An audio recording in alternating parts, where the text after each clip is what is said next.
Hello everyone, I'm Saket Bajpayee, Director of Prayas Physics Classes, Dehradun. Welcome students, welcome to the first lecture of this new chapter, Atoms, है ना। तो इस lecture में बच्चों हम लोग सीखेंगे कि शुरुआती एटॉमिक मॉडल्स क्या क्या थे, then we'll deal with Bohr's postulates in detail and then we'll learn about the hydrogen spectra. तो चलिए बच्चों, सबसे पहले शुरुआत करते हैं अर्ली एटॉमिक मॉडल्स से। तो देखिए बच्चों, जब हम लोग अर्ली एटॉमिक मॉडल्स के बारे में बात कर रहे हैं तो हमें सबसे पहले शुरुआत करनी चाहिए इंग्लिश साइंटिस्ट रॉबर्ट बॉयल से, है ना, who studied the expansion and compression of air, है ना। तो उन्होंने इस टॉपिक के ऊपर जो है स्टडी करा था। The fact that air can be compressed और expanded tells that air is made of tiny particles with lot of empty space between the particles, है ना। तो ये क्वाइट ऑब्वियस हो चुका था लोगों को उस समय कि एक्चुअली अगर एयर जो है वो कंप्रेस हो सकती है या एक्सपैंड हो सकती है, तो इसका ये मतलब तो हुआ ना कि कहीं ना कहीं एम्प्टी स्पेस रहा होगा, तभी तो वो कंप्रेस हो पा रही है कि नहीं। When air is compressed, these particles get closer to each other, reducing the empty space, है ना। empty space थोड़ा कम हो जाएगा, यही तरीका होगा। We mention Robert Boyle here because with him atomism entered a new phase from mere reasoning, है ना। उनके पहले जो है ना रीजनिंग सिर्फ होती थी, लोग हवा में बातें करते थे, लेकिन उसके बाद लोगों ने एक्सपेरिमेंटल ऑब्जर्वेशंस जो है वो चालू कर दिए, ठीक है। The smallest unit of an element which carries all the properties of the element is called an atom, है ना। Experiments on discharge tube measured by E by M, measurement of E by M by Thomson, है ना, इसके बारे में हम लोगों ने पढ़ा है। established the existence of negatively charged electrons in the atoms, है ना। उन्होंने ये बात तो साबित कर दी थी कि there are obviously negative charged particles, है ना, और उनका नाम क्या दिया गया था, इलेक्ट्रॉन्स दिया गया था। and then started the search for the structure of the positive charge inside an atom because the matter as a whole is electrically neutral, है ना। ओवरऑल मैटर जो है वो तो न्यूट्रल होता है, तो इसका मतलब इलेक्ट्रिक, है ना, ये जो इलेक्ट्रिक ओवरऑल चार्ज होना चाहिए वो क्या होना चाहिए, वो जीरो होना चाहिए, क्योंकि अगर इलेक्ट्रॉन नेगेटिवली चार्ज है तो कुछ ना कुछ तो होना चाहिए जो कि क्या हो, पॉजिटिवली चार्ज हो, ठीक है। तो चलिए तो अब नेक्स्ट बच्चों हम लोग बात करेंगे Thomson's model of the atom की, है ना। आपको याद होगा बच्चों की 1897 में, है ना, 1897 में थॉमसन साहब ने एक्सपेरिमेंट करा था जिसकी वजह से उन्होंने E by M ratio calculate करा था। तो उसके एक साल के बाद, है ना, 1898 में उन्होंने क्या सजेस्ट किया, ये देखते हैं। तो देखिए बच्चों, Thomson suggested in 1898 that the atom is a positively charged solid sphere and electrons are embedded in it in sufficient number so as to make the atom electrically neutral. इसी वजह से बच्चों इसकी रिजेम्बलेंस जो है किससे होती है, एक प्लम पुडिंग मॉडल से, है ना। तो उन्होंने इसका नाम प्लम पुडिंग मॉडल भी रखा था कि जिस तरीके से प्लम्स जो है पुडिंग में क्या होते हैं, एम्बेडेड होते हैं ना, तो उसी तरीके से उन्होंने क्या बताया कि जो इलेक्ट्रॉन्स है वो एक पॉजिटिवली चार्ज सॉलिड स्फीयर में एम्बेडेड है, ठीक है, और वो भी किस तरीके से, in sufficient number so as to make, है ना, so as to make the atom electrically neutral, ठीक है। तो थॉमसन्स मॉडल जो है वो एक्चुअली एक बर्थडे केक से कंपेयर किया जा सकता है जिसमें चेरी जो है एम्बेडेड हुआ है ना। किसी भी तरीके का आप एग्जांपल ले सकते हैं, है ना, या तो प्लम पुडिंग की तरह मान लीजिए या फिर आप उसे बर्थडे केक की तरह मान लीजिए, है ना। हर तरीके से आप इसको एक आइडिया लगाने के लिए समझ सकते हैं ना कि कैसा था ये model. This model was quite attractive as it could explain several observations available at that time. ये तो आपको पता है कि ये एंड में ये बात गलत साबित होने वाली है कि ऐसा होता है एटम, है ना, ऐसा नहीं होता है, लेकिन फिर भी इसको क्यों पढ़ा जा रहा है, इसको हम लोग क्यों तवज्जो दे रहे हैं, उसका रीजन ये है कि शुरुआत में जब लोगों को कुछ नहीं पता था ना, तो हर एक छोटी से छोटी चीज जो है ना, भले वो 100% सही ना हो, पर उसमें जो 10%, 12%, 15% बातें भी सही है, वो अगले एक्सपेरिमेंट के लिए हेल्प कर देती है। जैसे इन्होंने लोगों का फोकस किधर ले गया, इलेक्ट्रिकल न्यूट्रल होने पर, है ना। तो it could explain why only. एक और बात उन्होंने जो एक्सप्लेन करी है ना, जो आगे आने वाले साइंटिस्ट को बहुत हेल्प करी होंगी, वो क्या है कि it could explain why only negatively charged particles are emitted when a metal is heated and never the positively charged particles, है ना। ये पाया जा चुका था कि अगर हम लोग मेटल को हीट करते हैं तो उनसे क्या निकलते हैं, नेगेटिवली चार्ज्ड पार्टिकल, ठीक है, लेकिन इसका एक्सप्लेनेशन जो है लोगों के पास नहीं था। तो एक तरीके से इस बात को ये एक्सप्लेन कर रहा था, है ना। It could also explain the formation of ions and ionic compounds of chemistry, है ना, कि आयंस और आयनिक कंपाउंड्स किस तरीके से बनते होंगे, तो उसका भी एक्सप्लेनेशन मिल रहा है ना, कि अगर गर्म करेंगे तो इलेक्ट्रॉन्स जो है वो बाहर निकल जाएंगे, तो जो एटम है वो आयन में तब्दील हो जाएगा। ठीक है, चलिए बच्चों, तो नेक्स्ट हम लोग बात करते हैं लेनार्ड्स सजेशन की। तो Lenard had noted that cathode rays could pass through materials of small thickness almost undeviated, है ना। उन्होंने ये चीज ऑलरेडी नोटिस कर रखी थी कि जो कैथोड रेज मतलब कि एक्चुअली जो इलेक्ट्रॉन बीम है ना, उन्हें ही तो कैथोड रेज कहते हैं। मतलब वो रेज जो कहां से निकलते हैं, कैथोड से निकलते हैं ना। They could pass through materials of small thickness almost undeviated. तो इसका मतलब ये हो गया कि अगर एटम सॉलिड स्फीयर है ना, तब तो क्या होना चाहिए, most of the electrons in the cathode rays would hit them, है ना, and would not be able to go ahead in the forward direction. तो इसका मतलब ये तो क्या कर रहा था, वायलेट कर रहा था उस बात को जो थॉमसन साहब ने कही थी, है ना। तो Lenard therefore suggested in 1903 that the atom must have a lot of empty space in it. He proposed that the atom is made of electrons and similar tiny particles carrying positive charge. But then the question was, why on heating a metal these tiny positively charged particles were not ejected, है ना। तो अब बात समझ पा रहे हो कि कहां पर फंस रही है ना।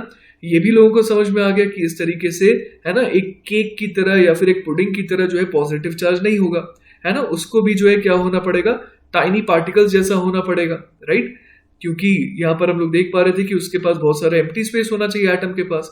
लेकिन फिर कहां पर बात फंस गई कि फिर जब हम लोग हीट करते हैं किसी मेटल को तो पॉजिटिवली चार्ज पार्टिकल्स क्यों नहीं निकलते हैं, है ना। चलिए तो बच्चों, हमारा नेक्स्ट टॉपिक है discovery of the atomic nucleus. तो देखिए बच्चों, half a dozen years after Einstein announced the photoelectric effect, the New Zealand born British physicist जिनका नाम था Ernest Rutherford oversaw his now famous gold foil experiment, है ना। Gold foil experiment के through उन्होंने जो है डिस्कवरी ऑफ एटॉमिक न्यूक्लियस करा।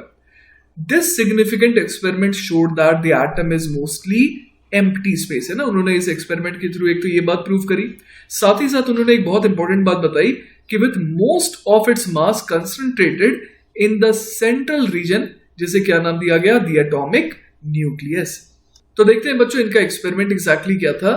इन Rutherford's experiment, a beam of positively charge particles, that is alpha particles, from a radioactive source was directed through a sheet of extremely thin gold foil, है ना। तो alpha particles जो है, अब हम लोग जानते हैं कि वो क्या होते हैं। Basically alpha particles are the nucleus of helium atom, है ना।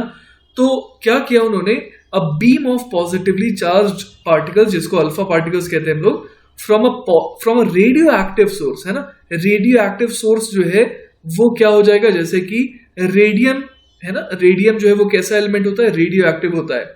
We'll be dealing with radioactivity in our next chapter.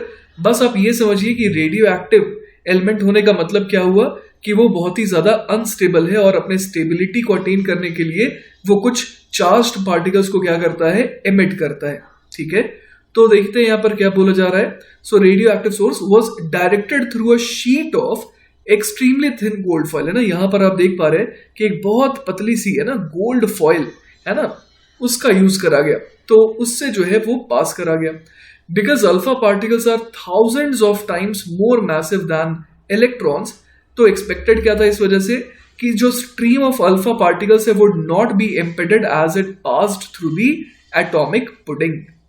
तो बच्चों, इम्पेडेड का मतलब होता है कि कोई खास उसे ऑब्स्ट्रक्शन या फिर हिंड्रेंस नहीं होना चाहिए था, है ना।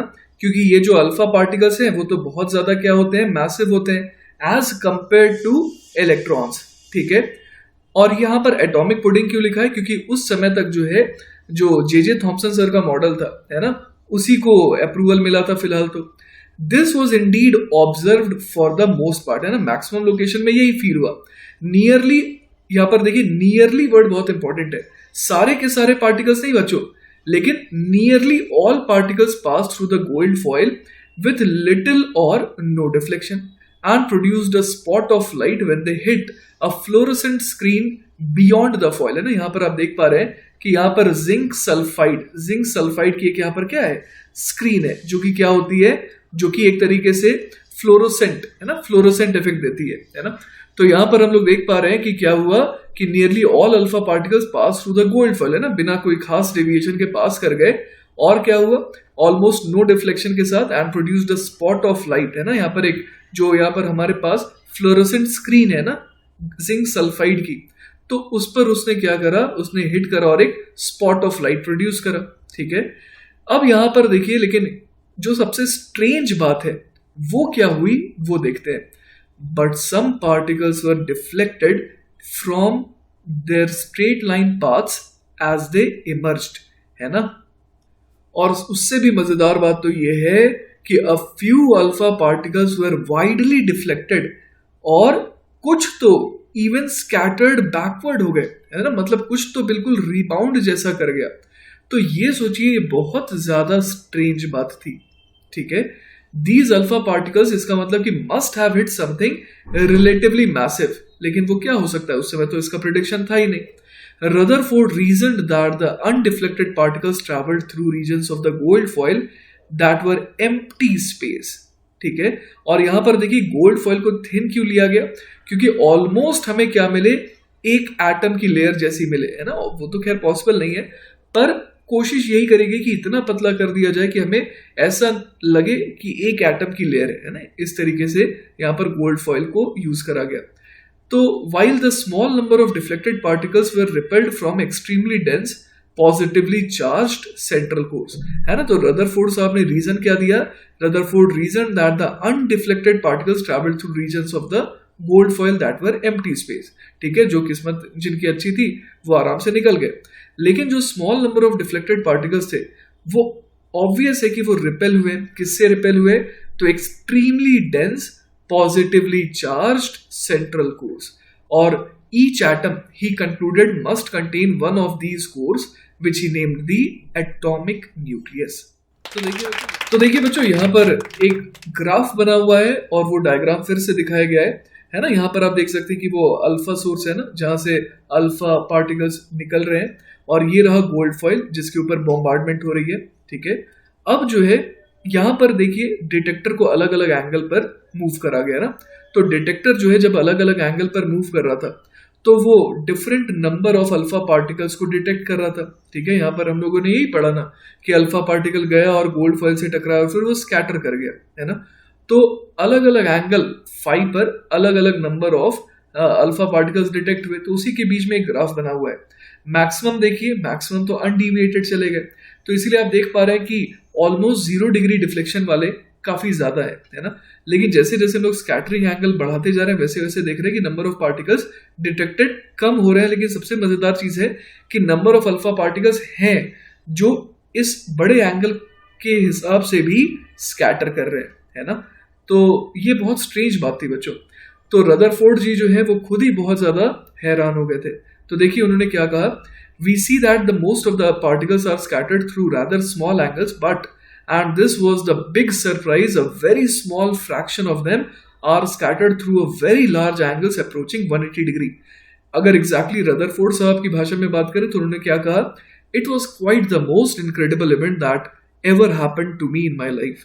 It was almost as incredible as if you had fired a 15-inch shell at a piece of tissue paper and it, मतलब कि the shell came back and hit you, है ना। मतलब ये इतना ज्यादा स्ट्रेंज था कि अगर आप एक गोली चलाएं, है ना, 15 इंच का शेल चलाएं, फायर करें, तो वो टिश्यू पेपर से रिबाउंड करके आ जाए, इतना ज्यादा सरप्राइजिंग बात लगाई है। ठीक है, वो एक्सपेक्टेड तो ये था कि ज्यादा से ज्यादा 1 डिग्री का ही डिफ्लेक्शन होगा एट मैक्स, लेकिन आप सोचिए कि 180 डिग्री को अप्रोच कर गया ये जो डिफ्लेक्शन है। सो ऑब्वियसली इसी की वजह से जो है रदरफोर्ड साहब ने क्या सोचा, है ना, कि देखिए the occasional large angle scattering of alpha particles from gold atoms led Rutherford to the discovery of the small very massive nuclei at their centers। तो देखिए बच्चों, अगर हम लोग फाइनली रदरफोर्ड मॉडल का कंक्लूजन देखें तो रदरफोर्ड मॉडल ने क्या क्या चीजों को एक्सप्लेन करा। एक तो चार्ज न्यूट्रलिटी को बता दिया, है ना। साथ ही साथ उन्होंने बताया कि लार्ज स्पेस जो है वो एम्प्टी होता है इनसाइड द एटम। ठीक है, और खैर ये सजेशन लेनार्ड ने भी दिया था, जिनको उन्होंने एक्सपेरिमेंटली यहां पर देखिए किस तरीके से प्रूव कर दिया। It also explains why only negatively charge particles are rejected easily by an atom. है ना। तो इसका रीजन उन्होंने क्या दिया कि ये तो बहुत ज्यादा हैवी होते हैं ना, it is because the positively charge particle is so heavy that when an atom gets energy from heating या फिर और भी किसी तरीके से, this particle is hardly affected, है ना। यहाँ पर हम लोग डायग्राम में देख पा रहे हैं कि किस तरीके से जो है बिल्कुल सेंटर पर उन्होंने माना है न्यूक्लियस को, है ना। और यहाँ पर देख पा रहे हैं कि जो गोल्ड फॉइल का यूज करा गया वो कितना थिन था, है ना। तो यहाँ पर देखिए दिखाने के लिए 3 एटॉमिक लेयर्स दिखाई गई है। तो इसी तरीके से बहुत कम एटॉमिक लेयर थिन बनाने के लिए गोल्ड फॉइल का यूज करा गया, है ना। और गोल्ड की खासियत ये होती है कि वो मैलिएबल होता है ना, उसको बहुत थिन शीट में ड्रॉ किया जा सकता है, ठीक है। द मूवमेंट ऑफ इलेक्ट्रॉन्स, अब जो है उन्होंने अपना मॉडल प्रस्तुत किया। तो उन्होंने क्या बताया कि जो न्यूक्लियस है वो सेंटर पर है और उसके चारों तरफ इलेक्ट्रॉन जो है वो क्या करते हैं, वो रिवॉल्व करते हैं। तो देखिए लिखा है the movement of electrons around the nucleus was a necessary part of Rutherford's model, है ना, movement of electrons around the nucleus. ऐसा क्यों? क्योंकि आप सोचिए कि अगर इलेक्ट्रॉन रुके रहेंगे, है ना, तो उसे तो खींच लेगा nucleus, right. If the electrons were at rest they would fall into the nucleus because of coulomb attraction, right. If the electrons move in circular orbits, है ना, अगर वो सर्कुलर ऑर्बिट में मूव करेंगे तो यही कूलम फोर्स अभी भी लगेगा, लेकिन ये किस चीज में इस्तेमाल होगा, it will only change the direction of velocity providing the necessary centripetal force, ठीक है। This electronic motion however created difficulties for Rutherford's model as we shall now study, है ना। इसके भी कुछ ड्रॉबैक्स थे जिस वजह से इसे रिजेक्ट कर दिया गया, ठीक है ना। चलिए बच्चों, तो हमारा नेक्स्ट टॉपिक है हाइड्रोजन स्पेक्ट्रा। तो देखिए बच्चों, क्या होता है कि जब भी कोई बॉडी को हम लोग हीट करते हैं ना, तो इट एमिट्स इलेक्ट्रोमैग्नेटिक रेडिएशन, ठीक है। द रेडिएशन में consist of various components having different wavelengths. When the filament of an electric bulb is heated, it gives white light and all wavelengths in the visible range are present in the emitted radiation, है ना। तो जब हम लोग electric bulb को heat करते हैं ना, तो क्या होता है, हम लोग देखते हैं कि उससे व्हाइट लाइट निकलती है। तो व्हाइट लाइट निकलने का मतलब ही बच्चों हो गया कि उसमें सारे के सारे विजिबल रेंज की लाइट तो होनी ही पड़ेगी ना। तो हम लोग यहाँ पर देख पा रहे हैं कि जब भी कोई बॉडी को हम लोग हीट करते हैं तो क्या होता है, वो इलेक्ट्रोमैग्नेटिक रेडिएशन एमिट करता है और उस रेडिएशन में there can be a lot of different wavelengths, ठीक है। If the emitted light is pass through a prism, components of different wavelengths deviate by different amounts and we get a continuous spectrum, है ना। ये हम लोग जानते हैं कि अगर हम लोग इलेक्ट्रोमैग्नेटिक रेडिएशन को प्रिज्म से पास करेंगे तो क्या होगा, हम लोग जानते हैं कि अलग अलग कलर के लिए, है ना, अलग अलग वेवलेंथ के लिए अलग अलग रिफ्रैक्टिव इंडेक्स होगा और जिस वजह से क्या होता है कि अलग अलग वेवलेंथ वाले जो कंपोनेंट्स है वो अलग अलग अमाउंट से डेविएट करते हैं और हमारे को क्या मिलता है, एक कंटिन्यूअस स्पेक्ट्रम। तो बच्चों इसी तरीके से if hydrogen gas enclosed in a seal tube is heated to high temperatures, तो क्या होता है, इट एमिट्स रेडिएशन, है ना। उसी तरीके से यहाँ पर हम लोग देख पा रहे हैं कि हाइड्रोजन गैस के साथ भी वही होगा, है ना। If this radiation is pass through a prism, है ना, जो रेडिएशन निकल रही है किससे, हाइड्रोजन गैस से, तो क्या होता है, components of different wavelengths are deviated by different amounts and thus we get the hydrogen spectrum. लेकिन बच्चों एक बहुत मजेदार चीज आती है अगर हाइड्रोजन स्पेक्ट्रम को वॉच करें तो वही लिखा है, the most striking feature in the spectrum is that only some sharply defined discrete wavelengths exist in the emitted radiation.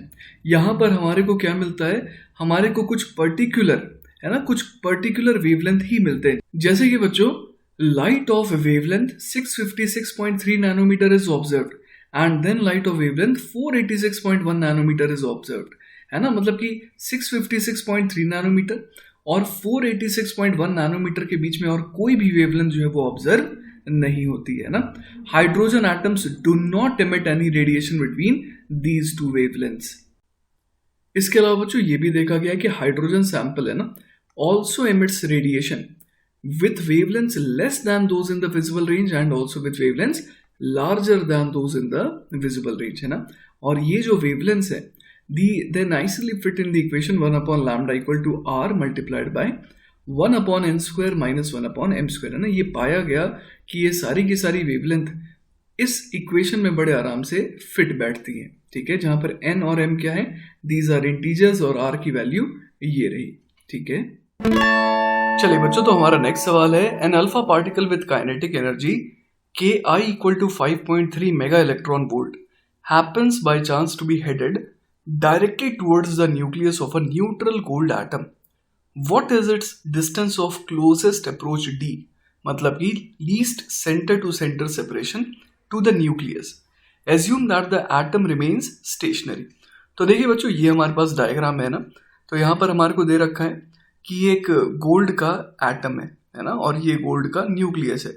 हमें पता है कि गोल्ड के पास है ना कितने इलेक्ट्रॉन्स होते हैं. गोल्ड के पास 79 इलेक्ट्रॉन्स होते हैं, जिस वजह से जो इलेक्ट्रॉन क्लाउड है उसके पास कितना चार्ज है, -79 ही. और जो न्यूक्लियस है ना, उसके पास कितना चार्ज होगा, 79 ही, +79 ही हो जाएगा. इसके अलावा बच्चों हम लोग ये जानते हैं कि अल्फा पार्टिकल क्या होता है, वो तो होता है हीलियम का न्यूक्लियस, जिस वजह से उसके पास कितना चार्ज होगा, +2e चार्ज होगा, है ना.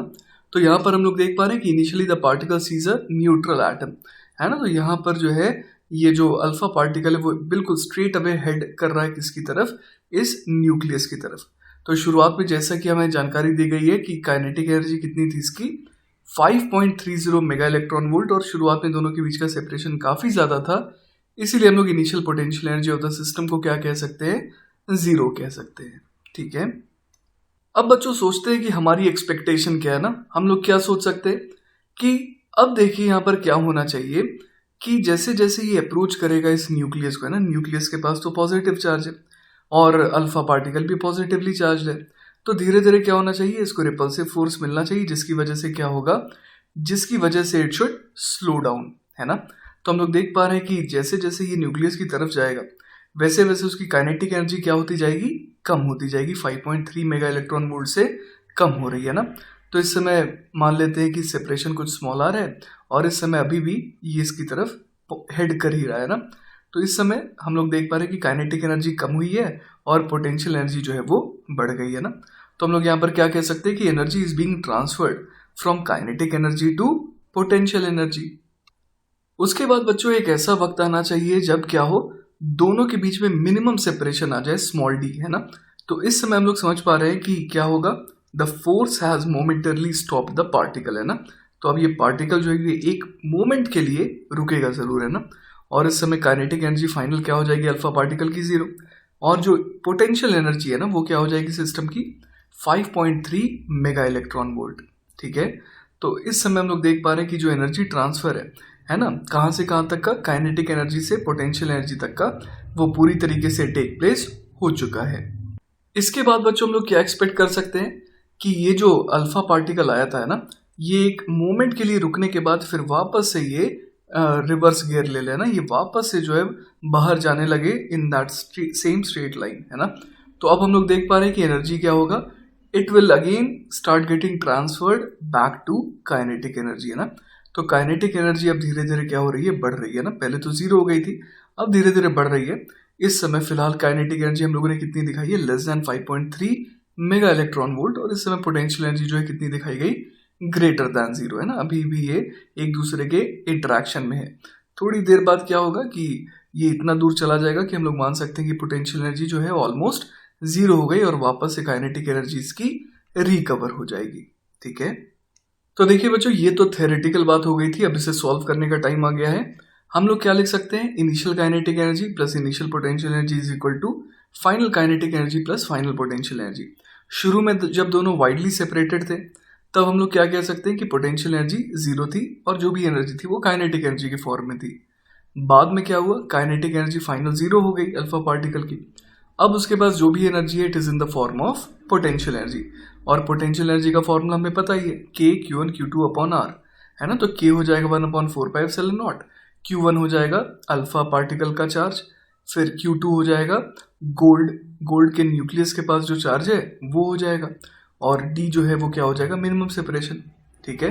तो यहाँ से हमारे पास d कितना आ जाएगा, ट्वाइस ऑफ e, मतलब कि जो अल्फा पार्टिकल है उसका चार्ज, मल्टीप्लाइड बाय 79e जो कि गोल्ड के न्यूक्लियस का चार्ज है, डिवाइड बाय 4πε0, और यहाँ पर क्या आ जाएगा, k अल्फा, है ना. तो यहाँ पर देखिए k अल्फा की वैल्यू क्या हो जाएगी जो हमारे को दी हुई है ना, 5.3 मेगा इलेक्ट्रॉन वोल्ट.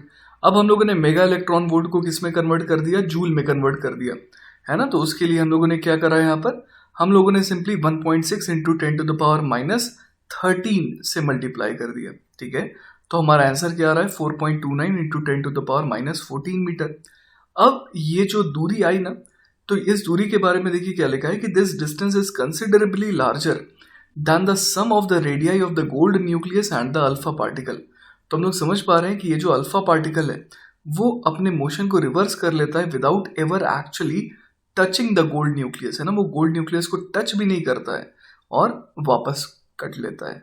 ठीक है, लेकिन वो जो रदरफोर्ड साहब के मॉडल में ना एक दिक्कत थी। दिक्कत क्या थी आइए देखते हैं। According to classical theory, an electron accelerating around its orbit should continuously emit radiation. ये तो हम लोगों ने पढ़ा है ना बच्चों कि एक चार्ज पार्टिकल जो है अगर वो एक्सेलरेटेड होता है तो वो क्या करता है, वो इलेक्ट्रोमैग्नेटिक वेव एमिट करता है। अब इलेक्ट्रॉन भी तो ऑब्वियस है कि चार्ज पार्टिकल है, और अब वो अगर रदरफोर्ड ने जैसा कहा कि वो सर्कुलर मोशन कर रहा है, दैट मीन्स कि वो एक्सेलरेटेड है। तो इसका मतलब उसे क्या करना चाहिए था, उसे लगातार रेडिएशन को एमिट करना चाहिए था, जिस वजह से बच्चों क्या होना चाहिए, लगातार एनर्जी का लॉस होना चाहिए, right. This loss of energy should cause it to spiral rapidly into the nucleus, but this does not happen, है ना। ये पाया गया कि ऐसा तो कुछ भी नहीं हो रहा था। ठीक है, तो इसका एक्सप्लेनेशन जो है रदरफोर्ड साहब के पास नहीं था कि रूम टेम्परेचर पर जो है वो क्यों अपनी एनर्जी को लूज नहीं करता है ना। चलिए बच्चों, तो अब हम लोग देखते हैं the Bohr model of hydrogen a lucky break. तो बहुत जल्दी मैं आपको बताने वाला हूं कि why was it a lucky break, है ना। तो ये रहे नील बोर साहब, है ना, 1885 टू 1962। ठीक है, तो उन्होंने 1913 में, है ना, उन्होंने क्या सजेस्ट करा था। He suggested that the puzzle of hydrogen spectra may be solved if we make the following assumptions। अब देखते हैं उनके assumptions क्या क्या थे। तो उनके assumptions जो है उनको क्या कहते हैं हम लोग, बोर postulates कहते हैं ना। तो पहला postulate है the electron revolves around the nucleus in circular orbits. ठीक है, तो जैसा कि यहाँ पर डायग्राम भी सजेस्ट कर रहा है ना कि किस तरीके से ये इलेक्ट्रॉन है, ये न्यूक्लियस है और ये उसका सर्कुलर ऑर्बिट है ना, और ये कैसे घूम पा रहा है। तो जैसा कि रदरफोर्ड साहब ने भी, उन्होंने भी आइडिया दिया था कि ये जो इलेक्ट्रोस्टैटिक फोर्स है वो उसे क्या प्रोवाइड कर रहा है, रिक्वायर्ड सेंट्रीपिटल फोर्स, है ना। तो Bohr's model for hydrogen resembles the orbital model of a planet around a star. Next बच्चों उन्होंने कहा था the orbit of the electron around the nucleus can take only some special values of radius, है ना। सारे के सारे radial distances पे इलेक्ट्रॉन नहीं पाया जाएगा। ठीक है, कुछ स्पेशल वैल्यूज है रेडियस की जहां पर इलेक्ट्रॉन पाया जाएगा, और उन ऑर्बिट्स ऑफ स्पेशल रेडियाई को, है ना, उन्होंने क्या नाम दिया, स्टेशनरी ऑर्बिट्स। ठीक है, तो मतलब उनका कहना यह था कि ये जो इलेक्ट्रॉन है ये गोल गोल चक्कर तो लगा रहा है न्यूक्लियस के, लेकिन वो जिस सर्कल में लगा रहा है उसका रेडियस फिक्स्ड है ना, कुछ पर्टिकुलर ऐसे रेडियस है, और उन ऑर्बिट्स को कहा गया स्टेशनरी ऑर्बिट्स। और सबसे इंपॉर्टेंट बात यह है बच्चों कि उन्होंने स्ट्रेट अवे क्या कह दिया कि ये ऐसे स्पेशल रेडियस होते हैं, इनमें जब इलेक्ट्रॉन गोल गोल घूमता है ना तो it does not radiate energy as expected from Maxwell's laws. Clearly उन्होंने ये बात कह दी। उसके अलावा बच्चों उन्होंने इस बात का एक्सप्लेनेशन देखिए कैसे दिया कि यहाँ पर हम लोग देखते हैं ना कि जब हाई टेम्परेचर पर हाइड्रोजन सैंपल को रखते हैं तो वो क्या करता है, वो फोटोन एमिट करता था, वो एनर्जी एमिट करता था। तो उसका एक्सप्लेनेशन देखिए उन्होंने कैसे दिया। The energy of the atom has a definite value in a given stationery orbit, है ना। जो पूरा का पूरा एटम है उसकी एक पर्टिकुलर एनर्जी होगी जब इलेक्ट्रॉन किसी पर्टिकुलर स्टेशनरी ऑर्बिट में होगा। अब इलेक्ट्रॉन के पास एक खासियत है, electron can jump from one stationary orbit to other if it jumps from an orbit of higher energy E2 to an orbit of lower energy E1। अगर वो E2 से E1 वाले एनर्जी पे आ जाए, है ना, मतलब कि जो एटम है ना उसकी एनर्जी क्या हो रही है, कम हो रही है। कैसे कम हो रही है, अगर इलेक्ट्रॉन कहाँ से कहाँ जंप करे, हाइयर एनर्जी वाले ऑर्बिट से लोअर एनर्जी वाले ऑर्बिट पे अगर वो जंप करे तो पूरे एटम की एनर्जी क्या हो जा रही है, कम हो जा रही है। इस वजह से क्या होता है कि अगर एनर्जी कम हो रही है तो इसका मतलब एनर्जी रिलीज होगी। तो कैसे एनर्जी रिलीज हो रही है, in the form of a photon of radiation. ठीक है, अब उन्होंने ये कहा कि the energy of the photon is E2 minus E1, है ना। जितने अमाउंट से एनर्जी पूरे के पूरे एटम की कम हुई उतने ही अमाउंट का फोटोन बाहर निकला, तभी तो कम हुई। The wavelength of the emitted radiation is given by the Einstein Planck equation E2 minus E1 बराबर सिंपली क्या बोल देंगे, एच न्यू, जो कि हो जाएगा एच सी अपॉन लैम्डा। ठीक है, अब इसका उल्टा भी ट्रू है। The electron can also absorb energy from some source and jump from a lower energy orbit to a higher energy orbit, है ना। तो वो हायर से लोअर जाएगा तो फोटोन निकलेगा, और अगर वो फोटोन एब्सॉर्ब करता है तो वो लोअर से हायर जाएगा, जैसा कि हमारे को ये डायग्राम दिखा रखा है ना। ये n इक्वल टू 1 है, ये n इक्वल टू 2 है, ये n इक्वल टू 3 है। तो जैसे इलेक्ट्रॉन मान लीजिए 3 से 2 पे जंप करा, है ना, तो क्या होगा, फोटोन निकलेगा। फिर 2 से 1 पे जंप करा तो फिर से फोटोन निकलेगा। 3 से डायरेक्टली वो 1 पे भी जंप कर सकता है तो भी क्या होगा, फोटोन निकलेगा। n इक्वल टू 1 को हम लोग कहते हैं ग्राउंड स्टेट, फिर नेक्स्ट है सेकेंड एनर्जी लेवल, फिर अगला है थर्ड एनर्जी लेवल। क्लियर है ये बात। इसके बाद बच्चों उन्होंने एक और बहुत इंपॉर्टेंट बात कह दी। उन्होंने क्या कह दिया, in stationary orbits the angular momentum of the electron. आपको याद है एंगुलर मोमेंटम का फॉर्मूला क्या होता है एक पार्टिकल के लिए, वो होता है मोमेंट ऑफ लीनियर मोमेंटम, मतलब r vector cross m v vector. और अगर इलेक्ट्रॉन सर्कुलर ऑर्बिट में जा रहा है तो रेडियस वेक्टर और वेलोसिटी वेक्टर दोनों परपेंडिकुलर है, तो आर क्रॉस एम वी क्या बन जाएगा, एम वी आर बन जाएगा। ठीक है, तो in stationary orbits the angular momentum L of the electron about the nucleus is an integral multiple of the Planck constant h divided by 2 pi। तो ये उनका कहना था कि जो एंगुलर मोमेंटम इलेक्ट्रॉन का आने वाला है ना MVR, वो क्या होगा, वो हमेशा integral multiple of Planck constant जो कि h होता है डिवाइडेड बाय 2 पाई होगा। मतलब L should be always equal to NH bar, और h बार हम लोग जानते हैं कि वो क्या होता है, h अपॉन 2 पाई होता है। और n उन्होंने क्या कहा रखने को, 1 2 3, है ना, इस तरीके की चीजें रखने की। तो n is a positive integer, a quantum number. ठीक है, we are going to follow Bohr's relatively simple arguments to get an equation for the quantized energies of the hydrogen atom, but let's be explicit here, है ना। एक बात clear cut आपको बता दी जाएगी अभी कि ये जो इलेक्ट्रॉन है ये it is not simply a particle in a planetary orbit, है ना। ये जिस तरीके से हम लोग देखते हैं कि प्लैनेट्स है ना, जितना सिंपल उनका मोशन दिखता है उतना सिंपल इलेक्ट्रॉन का मोशन नहीं होता है एक्चुअल में, है ना। क्योंकि इलेक्ट्रॉन जो है सिंपली एक पार्टिकल हम लोग नहीं कह सकते हैं, उसके पास वेव नेचर भी होता है ना। The electron is not simply a particle in a planetary orbit and equation, ये जो ऊपर वाली इक्वेशन है, does not correctly give the angular momentum values, है ना। पहले ही आपको ये डिस्क्लेमर दे दिया गया कि इससे ऐसा नहीं है कि सही जवाब आएगा, है ना। ये बस हम लोग बोर के पोस्टुलेट्स को समझने की कोशिश कर रहे हैं, जो थोड़ा बहुत सही है लेकिन मेजॉरिटी ऑफ द केसेस में सही नहीं है। ठीक है ना। तो बच्चों अभी जो हम लोगों ने पढ़ा L is equal to NH bar, है ना, this last assumption is called Bohr's quantization rule. और साथ ही साथ जो हम लोगों ने 4 assumptions देखे ना A से लेकर के D तक, they are known as Bohr's postulates, है ना। इसे बोर्स क्वांटाइजेशन रूल क्यों कहा गया, क्योंकि यहाँ पर उन्होंने क्या कह दिया कि जो एंगुलर मोमेंटम है वो क्या है, क्वांटाइज्ड है। क्लियर है ये बात।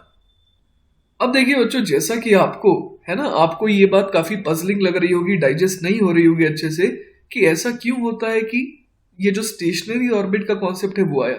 क्या खास है उन रेडियस में, क्या खास है उन ऑर्बिट्स में, जिस वजह से, है ना, इलेक्ट्रॉन वहां पर पाए जाते हैं, है ना। तो this idea that electrons may occupy only certain levels was very perplexing to early investigators and to Bohr himself. इसका जो एक्सप्लेनेशन है कि ऐसा क्यों है, वो बोर के पास खुद भी नहीं था। क्लियर है। It was perplexing because the electron was considered to be a particle, है ना, a tiny BB whirling around the nucleus like a planet whirling around the sun. तो अब आप समझ रहे होंगे बच्चों कि क्लासिकल फिजिक्स को अगर क्वांटम फिजिक्स से मर्ज कर दिया जाए तो दिक्कत तो आएगी, है ना। अगर आप उसे एक टाइनी बेसबॉल की तरह समझे, है ना, जो कि क्या कर रहा है, जो कि न्यूक्लियस की चारों तरफ चक्कर लगा रहा है, simply just like a planet is whirling around the sun, तो दिक्कत तो आनी है। क्योंकि हम लोग सैटेलाइट से क्या एक्सपेक्ट करते हैं कि वो किसी भी रेडियल डिस्टेंस में सन के तरफ चारों तरफ चक्कर लगाएगा, है ना। लेकिन इलेक्ट्रॉन ऐसा नहीं कर पाता है ना। तो वही यहाँ लिखा है, just as a satellite can orbit at any distance from the sun, it would seem that an electron should be able to orbit around the nucleus at any radial distance, depending of course like the satellite on its speed, है ना। हम लोगों ने gravitation में पढ़ रखा है कि सैटेलाइट जो है वो किसी भी रेडियल डिस्टेंस पे चक्कर लगा सकता है। उसकी स्पीड जो है वो हम लोग जानते हैं कि कितनी होनी चाहिए, v0 बराबर under root of gm upon radial distance, है ना. Moving among all orbits would enable the electrons to emit all energies of light, है ना. इस वजह से सारे के सारे एनर्जीज जो है वो एमिट होने चाहिए थी, है ना. जो भी उसका फ्रीक्वेंसी होगा, है ना, जो भी उस इलेक्ट्रॉन की ऑर्बिटल फ्रीक्वेंसी होगी, उसी फ्रीक्वेंसी पे वो उसको क्या करना चाहिए, उसे एनर्जी के फोटोन को एमिट करना चाहिए था. लेकिन ऐसा तो होता नहीं है ना. Why the electron occupies only discrete levels is understood by considering the electrons to be not a particle but a wave. तो इसका एक्सप्लेनेशन एक्चुअली कहां से आया, वेव से आया. तो बच्चों अब आपको समझ में आ रहा होगा कि इशू कहां पर आया ना. आपने अगर उसे एक टाइनी बॉल की तरह ट्रीट किया जो कि न्यूक्लियस के चारों तरफ उसी तरीके से चक्कर लगा रही है जिस तरीके से प्लैनेट क्या करते हैं, सन के चारों तरफ चक्कर लगाते हैं, तो दिक्कत आएगी. बिकॉज इलेक्ट्रॉन टोटली जो है एक पार्टिकल नहीं है ना. आप सैटेलाइट से तो एक्सपेक्ट ये करते हैं कि किसी भी रेडियल डिस्टेंस पे जो है वो क्या कर सकता है, प्लैनेट का या फिर सन का चक्कर लगा सकता है, राइट. डिपेंडिंग अपॉन कि उसकी स्पीड क्या है. हम लोग जानते हैं ना कि सैटेलाइट की स्पीड क्या होनी चाहिए, v बराबर under the root of g upon r, जहां पर r क्या है, रेडियल डिस्टेंस है. तो उसी तरीके से लोगों ने सोचा कि electron should be able to orbit around the nucleus at any radial distance depending of course like the satellite on its speed, है ना. इसके अलावा बच्चों एक और दिक्कत ये आई कि moving among all orbits would enable the electrons to emit all energies of light. हम लोगों ने पढ़ा है ना कि अगर कोई भी चार्ज पार्टिकल जो एक्सेलरेटेड होता है तो वो क्या करेगा, वो एक्चुअली रेडिएशन, है ना, रेडिएशन एमिट करेगा, है ना. और हम लोग जानते हैं कि जो भी उसकी फ्रीक्वेंसी होगी, है ना, उसी फ्रीक्वेंसी के फोटोन को उसे क्या करना होता है, एमिट करना होता है. क्लियर है ये बात. तो अगर वो हर ऑर्बिट में घूम सकता है ना, हर रेडियल डिस्टेंस वाले ऑर्बिट में घूम सकता है, इसका मतलब तो ये हो गया कि उसके पास फ्रीक्वेंसी भी क्या हो गई, सारी की सारी अवेलेबल हो गई. तो हर फ्रीक्वेंसी के फोटोन को उसे एमिट करना चाहिए था, है ना. जैसा कि हम लोगों ने पढ़ा है कि according to classical theory the frequency of the electromagnetic waves emitted should equal the frequency of revolution. तो उस हिसाब से तो यहाँ पर हम लोगों ने देखा कि रिजल्ट नहीं आ रहा था. हाइड्रोजन के केस में हम लोगों ने देखा कि वो कुछ फिक्स्ड वेवलेंथ वाले फोटोन को ही एमिट कर रहा था, है ना. तो वही यहाँ लिखा है but this does not happen, it can't. Why the electron occupies only discrete levels is understood by considering the electron to be not a particle but a wave, है ना. तो वेव के पॉइंट ऑफ व्यू से इसको हम लोग explain कर सकते हैं, ठीक है. तो देखिए बच्चों इसका एक्सप्लेनेशन आया लुइस डी ब्रॉगली की वजह से, है ना. तो आप जानते हैं कि बोर ने कब थ्योरी दी थी, 1913 में. और इन्होंने, है ना, ब्रॉगली साहब ने, डी ब्रॉगली साहब ने ये जो concept of matter waves introduce किया वो किया 1924 में, ठीक है, काफी सालों के बाद. ही हाइपोथेसाइज्ड that a wave is associated with every particle and that the wavelength of matter wave is inversely related to a particle's momentum. ये हम लोगों ने पिछले चैप्टर में भी पढ़ा था ना. These matter waves behave just like other waves. They can be reflected, refracted, diffracted and caused to interfere, है ना. ये हम लोगों ने देखा था इलेक्ट्रॉन माइक्रोस्कोप में इसी फिनोमेनन का तो यूज होता है. Using the idea of interference, de Broglie showed that the discrete values of radii of Bohr's orbit are a natural consequence of standing electron waves. आपको याद होगा स्टैंडिंग वेव आपने पढ़ रखा है ना, वेव्स चैप्टर में स्टैंडिंग वेव हम लोगों ने पढ़ा था. तो उसी तरीके का कुछ फिनोमेना यहाँ पर भी क्रिएट होना चाहिए, है ना. बोर के ऑर्बिट में क्या होना चाहिए, स्टैंडिंग इलेक्ट्रॉन वेव क्रिएट होना चाहिए, ऐसा उन्होंने कहा, है ना. A Bohr orbit exists where an electron wave closes on itself constructively, है ना. The electron wave becomes a standing wave like a wave on a musical string, है ना. ये है wave के point of view से इसका explanation. In this view, the electron is thought of not as a particle located at some point in the atom, but as if its mass and charge were spread out into a standing wave surrounding the atomic nucleus, है ना. Wave के point of view से हमें कैसे सोचना होगा इसे कि ये किसी पर्टिकुलर लोकेशन पर फिक्स नहीं है ना. वो पॉइंट एक पॉइंट नहीं है ना. वो तो एक्चुअली एक वेव की तरह उसमें एनर्जी, मास, चार्ज सब क्या है, स्प्रेड है ना. With an integral number of wavelengths fitting evenly into the circumference of the orbits, है ना. और ये जो डायग्राम है ये आपको बताना चाह रहा है कि जो ऑर्बिटिंग इलेक्ट्रॉन है वो क्या फॉर्म करता है. देखिए इस तरीके से अपने ऑर्बिट में स्टैंडिंग वेव फॉर्म करता है. और ऐसा कब पॉसिबल है, आइए देखते हैं. An orbiting electron forms a standing wave only when the circumference of its orbit is equal to a whole number multiple of the wavelength. तो जैसा कि यहाँ पर आप देख पा रहे हैं, हम लोग यहाँ पर क्या देख पा रहे हैं कि यहाँ से लेकर के ऐसे गया फिर ऐसे, ये एक वेवलेंथ हो गया है ना। उसी तरीके से फिर यहाँ से गया फिर एक और वेवलेंथ। तो इस तरीके से हम लोग देख पा रहे हैं कि सम इंटीग्रल मल्टीपल ऑफ वेवलेंथ यहाँ पर जब ये आएगा तब ये क्या करेगा, तब जो है ये एक ऑर्बिट कहलाएगा। ठीक है, जब ऐसा नहीं हो पा रहा है, जैसा कि दूसरे केस में आप देख पा रहे हैं कि इस केस में क्या हो रहा है, wave does not close in on itself in phase, है ना। तो यहां पर हम लोग देख पा रहे हैं कि यहां पर कंस्ट्रक्टिवली ये क्लोज नहीं हो रहा है ना। It undergoes destructive interference, hence orbit exist only where wave close in on themselves in phase. तो ये एक्सप्लेनेशन जो है ये डी ब्रोगली साहब ने दिया है ना, कि एक्चुअली क्या हो रहा है, जिन रेडियस की बात बोर साहब कर रहे हैं वहां पर क्या हो रहा होगा, वहां पर स्टैंडिंग वेव बन रही है ना, स्टैंडिंग वेव बन रही है वहां पर, और वहां पर कंस्ट्रक्टिव इंटरफेरेंस हो रहा है। ठीक है, लेकिन जिन रेडियस पे ऐसा नहीं हो पा रहा है वहां पर क्या दिक्कत आ रही है कि वहां पर जो है ये वेव जो है प्रॉपरली क्लोज नहीं हो पा रही है। इसके अलावा बच्चों उन्होंने ये भी कहा कि जो circumference of the inner most orbit होगा ना, सबसे पहली ऑर्बिट होगी, उसके हिसाब से जो है वो जो ओवरऑल 2πr होना चाहिए वो कितने के बराबर होना चाहिए, 1 वेवलेंथ के बराबर। इसी तरीके से जो सेकंड ऑर्बिट होना चाहिए उसका सर्कमफ्रेंस कितना होना चाहिए, ऑफ 2 इलेक्ट्रॉन वेवलेंथ्स, है ना, ट्वाइस ऑफ लैम्डा के बराबर होना चाहिए, है ना। इसी तरीके से हम लोग समझ पा रहे हैं कि 3, 4 एंड सो ऑन, इस तरीके से जो ऑर्बिट है उसकी सर्कमफ्रेंस डिसाइड होगी, है ना। This is similar to a chain necklace made of paper clips. No matter what size necklace is made, its circumference is equal to some multiple of the length of a single paper clip, है ना। Paper clip से मिला करके अगर आप एक सस्ता सा नेकलेस बना लेंगे तो ऑब्वियस है कि उस नेकलेस की जो लेंथ है वो हमेशा क्या आएगी, integral multiple of single paper clip. तो यहाँ पर सिंगल पेपर क्लिप का रोल कौन प्ले कर रहा है, 1 इलेक्ट्रॉन वेवलेंथ। ठीक है, since the circumferences of electron orbits are discrete, it follows that the radii of these orbits and hence the energy levels are also discrete, है ना, ये दोनों ही चीजें quantized है। The model explains why electrons don't spiral closer and closer to the nucleus, causing atoms to shrink to the size of the tiny nucleus, है ना। तो यहाँ पर ये भी बता रहा है कि किस तरह, क्या रीजन है कि इलेक्ट्रॉन जो है वो क्या नहीं करते हैं, they do not spiral into the nucleus. If each electron orbit is described by a standing wave, the circumference of the smallest orbit can be no smaller than 1 wavelength, है ना, उससे तो छोटा हो ही नहीं सकता है। No fraction of a wavelength is possible in a circular or elliptical standing wave। ठीक है, as long as an electron carries the momentum necessary for wave behavior, atoms don't shrink in on themselves। तो देखिए इस तरीके से यहाँ पर diagram में दिखा दिया गया है कि n इक्वल टू 1 का मतलब क्या हुआ, 1 वेवलेंथ, है ना, n इक्वल टू 2 का मतलब क्या हुआ, 2 वेवलेंथ, एंड सो ऑन, है ना। और इन्हीं को अगर हम लोग गोल गोल जोड़ते जाएंगे तो आप समझ पा रहे हैं कि ये क्या रिप्रेजेंट कर रहे हैं, ऑर्बिट्स को रिप्रेजेंट कर रहे हैं।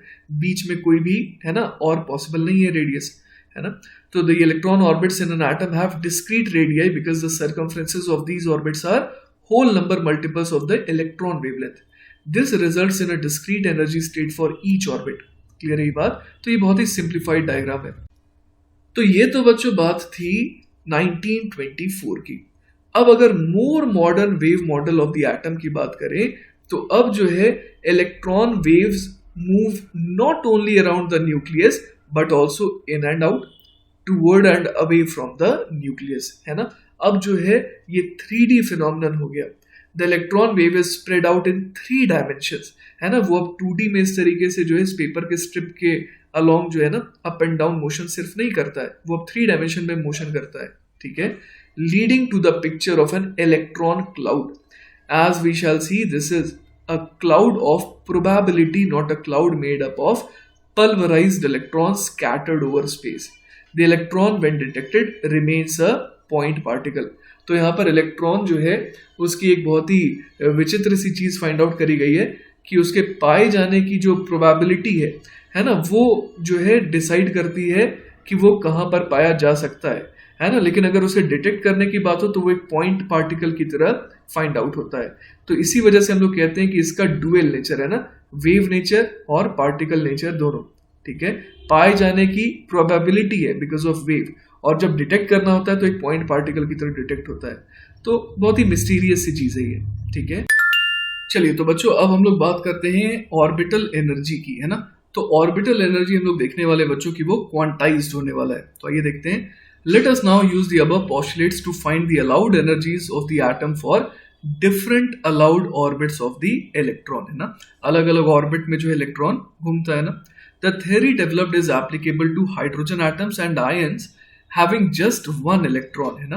तो ये वन ऑफ द ड्रॉबैक्स होने वाला है बोर का, कि जो भी उनके पोस्टुलेट थे वो किसके लिए वैलिड थे, सिर्फ यूनी इलेक्ट्रॉन स्पीशीज के लिए ना, जिनके पास सिर्फ एक इलेक्ट्रॉन था। For example helium plus, lithium 2 plus, beryllium 3 plus and so on. These ions are often called hydrogen like ions, ठीक है। Let us assume that the nucleus has a positive charge Ze, मतलब कि उसके पास कितने proton है, nucleus के पास Z protons है, ठीक है। And an electron moves with a constant speed v along a circle of radius small r with the center at the nucleus। अब हम लोग जानते हैं कूलम अट्रैक्शन की वजह से फोर्स जो है ना, उस इलेक्ट्रॉन पर कितना लगेगा। तो देखिए बच्चों, वो लगना चाहिए फोर्स एक्चुअली 1/4πε0, ये तो k हो गया, मल्टीप्लाइड बाय Q1 जिसको मैं Ze बोल देता हूँ, मल्टीप्लाइड बाय Q2 जो कि E हो गया, मतलब मैं मैग्नीट्यूड ले रहा हूँ, है ना, चार्जेस का, k Q1 Q2 upon are square. तो यहां पर मैं आर स्क्वायर लिख देता हूं। Now this force should play the role of centripetal force, तो I should write it as mv square upon R. यहां पर m क्या है, m is the mass of the electron. तो यहां से देखते हैं बच्चों कि हमारे पास r की वैल्यू जो है वो कितनी आ जाएगी, एक r तो देखिए यहां से कैंसिल आउट हो जाएगा ना, तो r की वैल्यू आ जाएगी देखिए Ze square divided by 4πε0 mv square, है ना। तो ये हमारे पास किसकी वैल्यू आ गई, r की वैल्यू आ गई, लेकिन किसके टर्म्स में, v के टर्म्स में, जो कि अभी भी अननोन है। अब बच्चों हम लोग यूज करने वाले हैं बोर क्वांटाइजेशन रूल का, जो कि क्या कहता है, angular momentum which is equal to mv into are is equal to nh upon 2π। एक बार मैं डिराइव करके बता देता हूं कि ये आएगा कहां से। तो हम लोग समझ पा रहे हैं कि 2πr को किसके बराबर होना चाहिए, n लैम्डा के बराबर होना चाहिए, जो हम लोगों ने अभी अभी देखा है ना। और लैम्डा डी ब्रॉगली वेवलेंथ क्या होता है, वो होता है h अपॉन एम वी। तो यहां पर हम लोग क्या लिख सकते हैं, n into h upon m into v. तो यहां से देखिए क्या आ जाएगा, यहां से आ जाएगा m into V into are is equal to N H upon 2π, है ना। वही तो देखिए यहां पर लिखा भी हुआ है ना। तो हम लोग अभी किसका यूज करने वाले हैं, हम लोग यूज करने वाले हैं बोर क्वांटाइजेशन रूल का, जो कि क्या कहता है कि M V R is equal to N H upon 2π। तो देखिए बच्चों, हमारे पास जो दो इक्वेशन आई है ना, उसका इस्तेमाल करके अब हम लोग r निकालेंगे। तो v की वैल्यू को उठा करके यहां पर फिट करेंगे, है ना। तो r बराबर क्या आ जाएगा, Ze square divided by 4πε0 into m into we square. अब v स्क्वायर क्या लिखे, तो देखिए v बराबर यहां से क्या आ जाएगा, nh upon 2πm into r. तो इसको यहां पर पुट कर देते हैं, यहां क्या लिख देंगे, nh upon 2πm into are, इसका भी होल स्क्वायर। तो चलिए इसको फर्दर सिंप्लीफाई करते हैं। r बराबर क्या आ जाएगा, Ze square divided by 4πε0 m into n square h square divided by 4π square m square r square. तो एक r तो देखिए कैंसिल आउट हो गया, है ना। तो यहां से देखिए हमारे पास अब क्या आ सकता है, अब हमारे पास सिंपली स्मॉल r की देखिए वैल्यू आ जा रही है 4πε0 m n square h square divided by Ze square 4π square into m square. यहां पर देखिए बच्चों कुछ चीजें कैंसिल आउट होंगी, जैसे 4 से 4 चला गया, एक पाई भी कैंसिल आउट हो गया, एक m भी कैंसिल आउट होता दिख रहा है ना।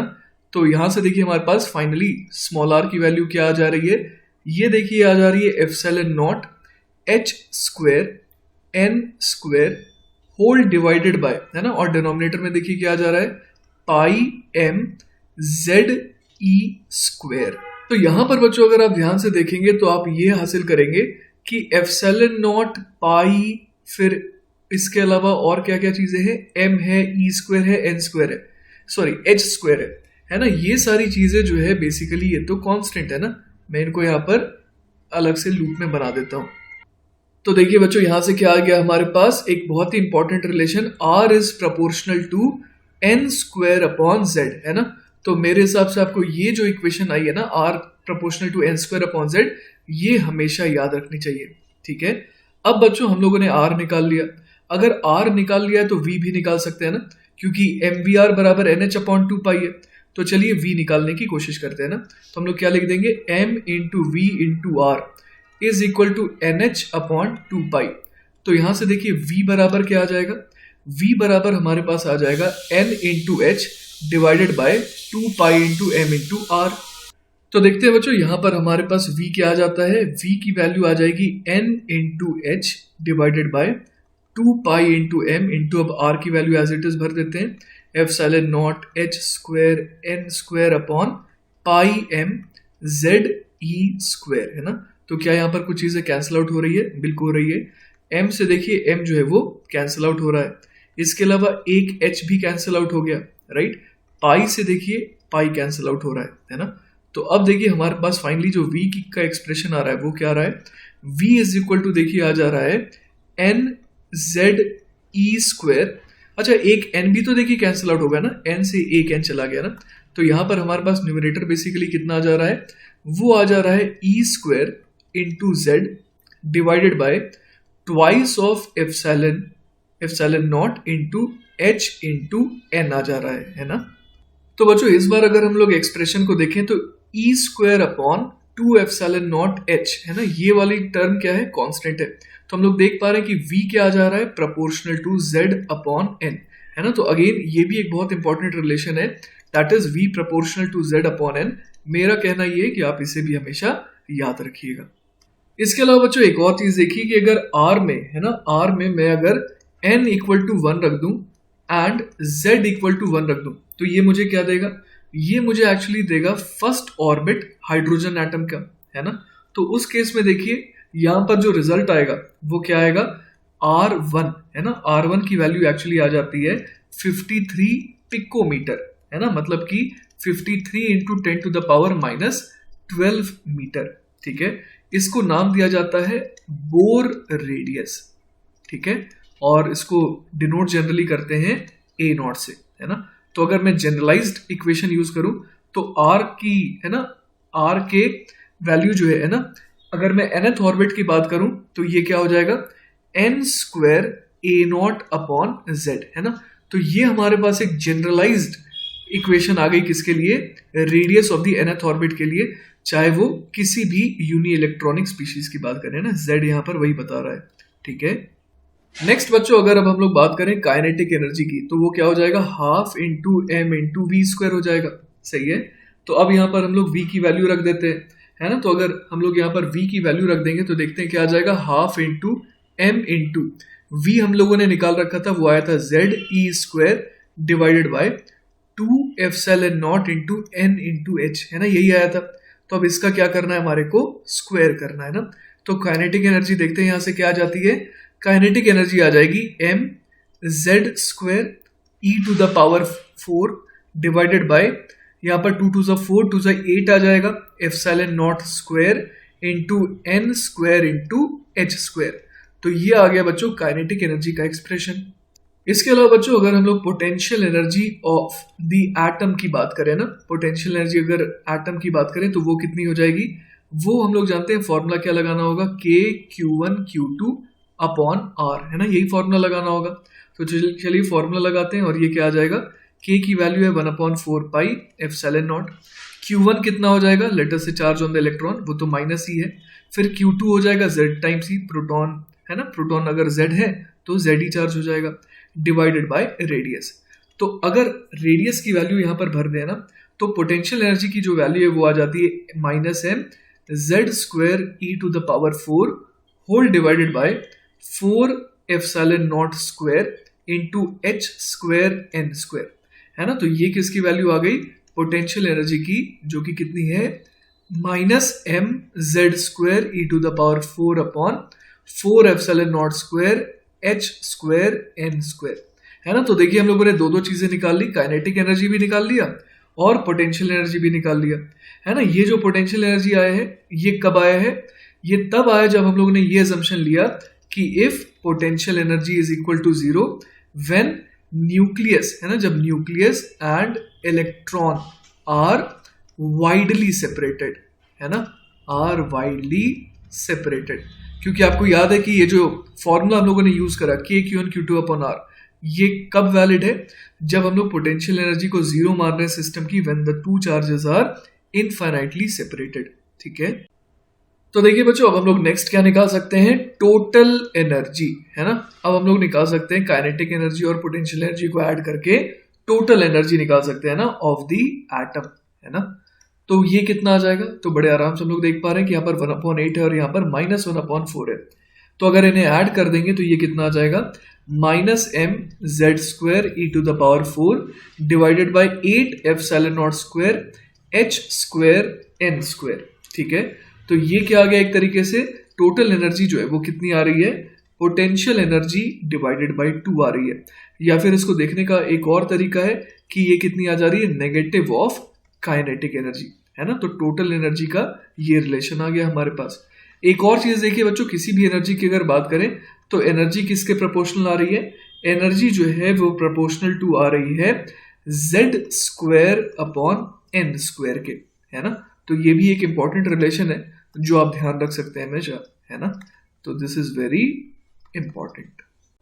तो बच्चों, हमारा नेक्स्ट टॉपिक है ग्राउंड एंड एक्साइटेड स्टेट्स। तो देखिए बच्चों, अभी पिछली इक्वेशन जो हम लोगों ने देखी total energy of the atom की, है ना, अगर उसमें n = 1 भर दें तो E1 क्या आ जाएगा? -mz² e⁴ upon 8ε0² h²।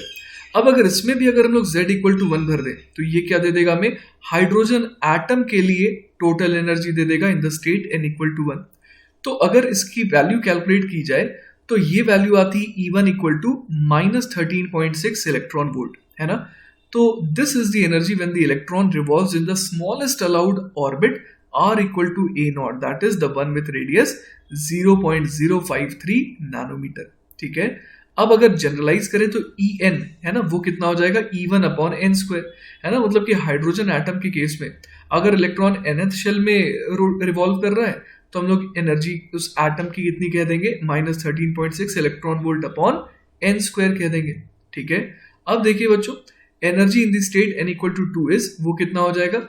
E2 हम लोग बड़े आराम से निकाल सकते हैं, E1/2 है ना, मतलब 4 हो जाएगा। तो मतलब -3.4 इलेक्ट्रॉन वोल्ट। उसी तरीके से अगर n = 3 स्टेट में अगर इलेक्ट्रॉन है तो एटम की एनर्जी कितनी हो जाएगी? -13.6/9 विच इज -1.5 इलेक्ट्रॉन वोल्ट, है ना। The lowest energy corresponds to the smallest circle, है ना। यहां पर देखिए अलग अलग सर्कल बनाए हुए हैं ना। तो हम लोग देख पा रहे हैं बच्चों कि ये जो लोएस्ट एनर्जी है ना, लोएस्ट एनर्जी किसे करस्पॉन्ड कर रही है? स्मॉलेस्ट सर्कल को कर रही है ना, जिसका रेडियस कितना है?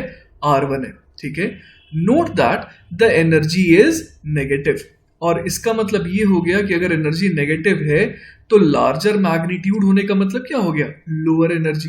सही है। The zero of energy corresponds to the state where the electron and nucleus are widely separated. ठीक है, तो हम लोग यहाँ पर समझ पा रहे हैं, हम लोगों ने डेराइव जब किया था पोटेंशियल एनर्जी का, जब फॉर्मूला निकाला था, तो उस केस में भी हम लोगों ने कहा था कि जो पोटेंशियल एनर्जी जीरो है वो किसको करस्पॉन्ड कर रही है? जब न्यूक्लियस और इलेक्ट्रॉन वाइडली सेपरेटेड है। तो उसी तरीके से यहाँ पर हम लोग देख पा रहे हैं कि टोटल एटम की एनर्जी जीरो कब हो जाएगी? जब न्यूक्लियस और इलेक्ट्रॉन क्या हो, उन दोनों के बीच में सेपरेशन बहुत ज्यादा ना, when they are widely separated. Clear है ये बात? तो बच्चों, ये जो डायग्राम है आपके सामने, ये बहुत ज्यादा इंपॉर्टेंट है। इस डायग्राम को हमेशा याद रखिएगा ना, ये जो इमेज है ये हमेशा आपको ध्यान होना चाहिए। ठीक है ना। इस डायग्राम में बच्चों बड़े आराम से आप देख पा रहे हैं कि रेडियस का रिलेशन भी दे रखा है, जैसे r1 है, फिर 4r1 है, फिर 9r1 है। फिर एनर्जी का भी वेरिएशन दे रखा है, E1 है, फिर E1/4 है, फिर E1/9 है, फिर E1/16 है, एंड सो ऑन, है ना। R1 की वैल्यू 53 पिकोमीटर है और E1 की वैल्यू -13.6 इलेक्ट्रॉन वोल्ट है। ठीक है, इसके अलावा बच्चों एक और डायग्राम है जो आपको हमेशा ध्यान रखना चाहिए, वो ये रहा, है ना। तो यहाँ पर देखिए E1, E2, E3, E4 and so on, है ना, E इन्फिनिटी। ये हमें क्या बता रहा है वो मैं आपको एक्सप्लेन कर देता हूँ। E1 का मतलब हो गया कि एनर्जी ऑफ द एटम। ठीक है, एनर्जी ऑफ द एटम कब? When the electron is at n = 1, है ना। तो जब इलेक्ट्रॉन n = 1, है ना, इस शेल में होगा तो हम लोग क्या कहेंगे कि एटम की एनर्जी E1 है।